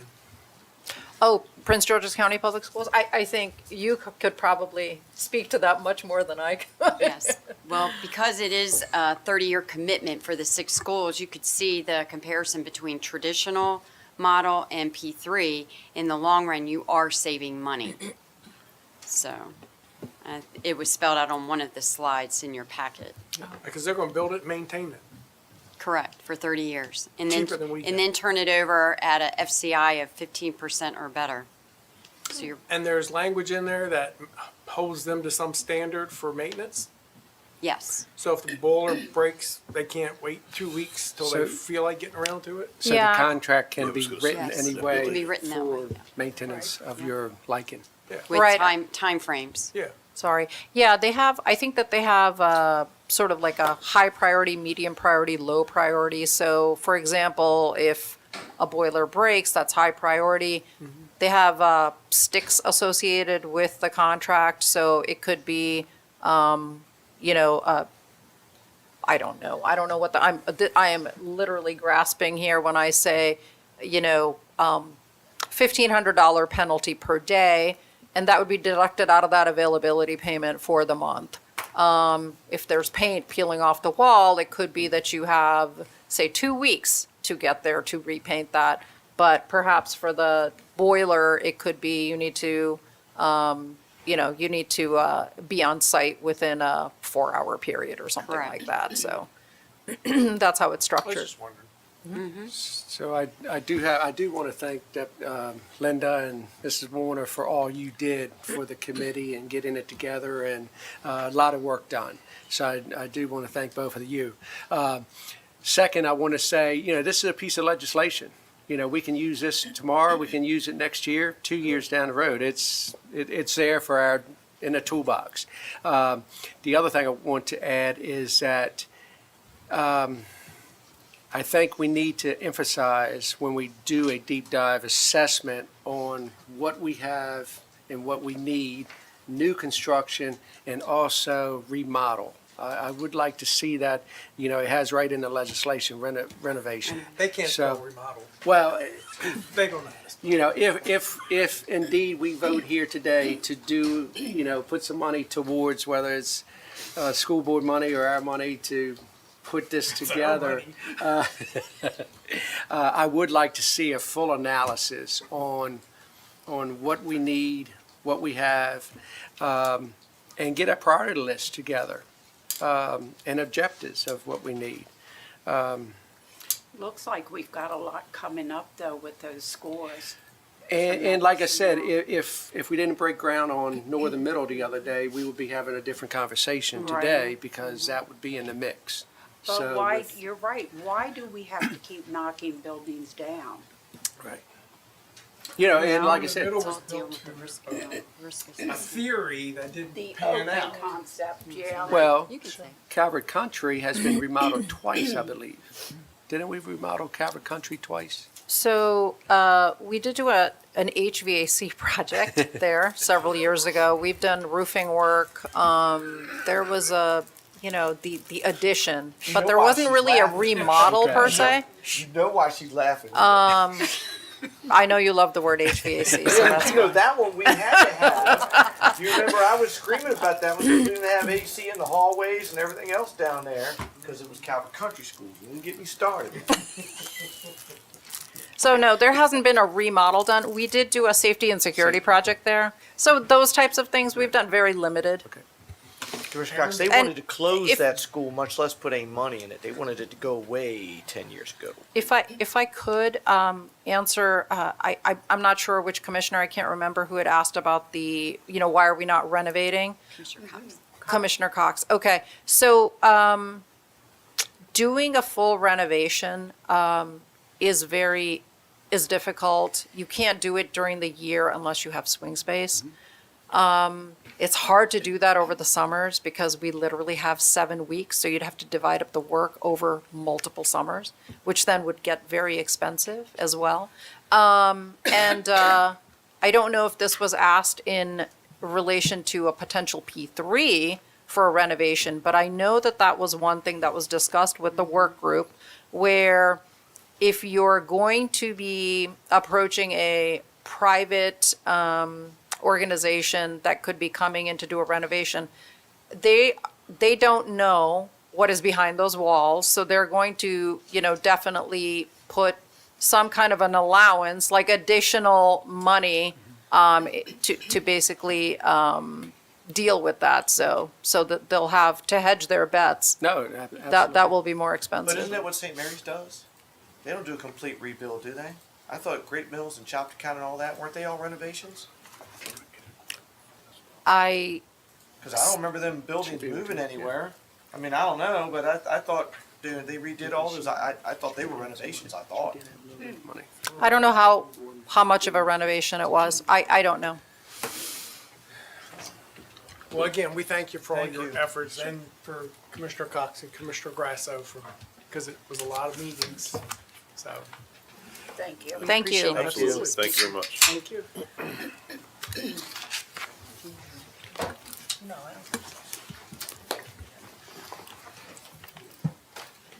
Mr. County Attorney, that brings us to public comment. Thank you. I don't see anyone in the room. There is one caller. If you wish to speak in public comment, please press star 9 to raise your hand.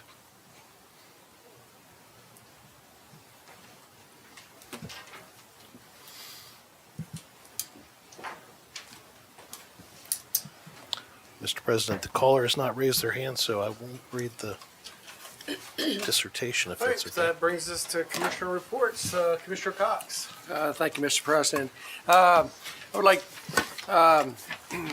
please keep in your prayers the Farrell family from St. Mary's County, whose loved one passed away this week. Was a big family in St. Mary's County and also to the fair down there. On the 16th, we went to the school groundbreaking of Northern Middle School. Also on the 22nd, I attended the Economic Development, hosted a business roundtable meeting here in Prince Frederick. And I just want to say, if you own a business in Calvert County and have not used the Economic Department, please do so. It's the next one's going to be held over at Rod and Reel, and the work these people do for you in marketing is outstanding. So please check that out. Also on the 22nd, we went to Mako legislation meeting in Annapolis, and on the 23rd, we attended the Tri-County Council meeting in Annapolis. So thank you. Very good. Thank you. Commissioner Hart. Yes, sir, Mr. President. We had, what do you call it again, Katie? Was it, Career Day. Career Day? Yeah, I like that every year, going out talking to the kids. So me and Commissioner Grosso went to Southern Middle, and Commissioner Island bailed me out. I couldn't get there in the very morning at Mill Creek, so I got there for the second session, and I always like talking to the kids. Just kind of, we'll see what they're thinking, so that was a good time. Commissioner Grasso? I also attended the groundbreaking on the 16th at Northern Middle School. 21st Southern Middle School Career Day. I attended that with Commissioner Hart. And I also attended on the 22nd up in Annapolis, the Mako Legislative Reception. Thank you. Commissioner Ireland? So Commissioner Grasso has taken over Mako the first 2 years of our term, and it's my turn now. Basically, during the General Assembly session, we attend 3 meetings. I actually sit on a Land Use Committee, a Rural Counties Committee, and then the overall Mako meeting. It gives us the opportunity here in the county to review the bills that could affect us, and there's several there that can affect us with the guidance of staff and our attorney. We give input on those bills that Calvert would feel. As Commissioner Grasso alluded to earlier, it's going to be a tough year, very tough year for us in Annapolis, and they're not holding any punches. We don't know at this point how much is going to be passed down to us, to our budget that we're going to have to absorb, but with the state being in the situation they're in, they're definitely going to be passing a lot along to us. It's going to be a difficult time at best.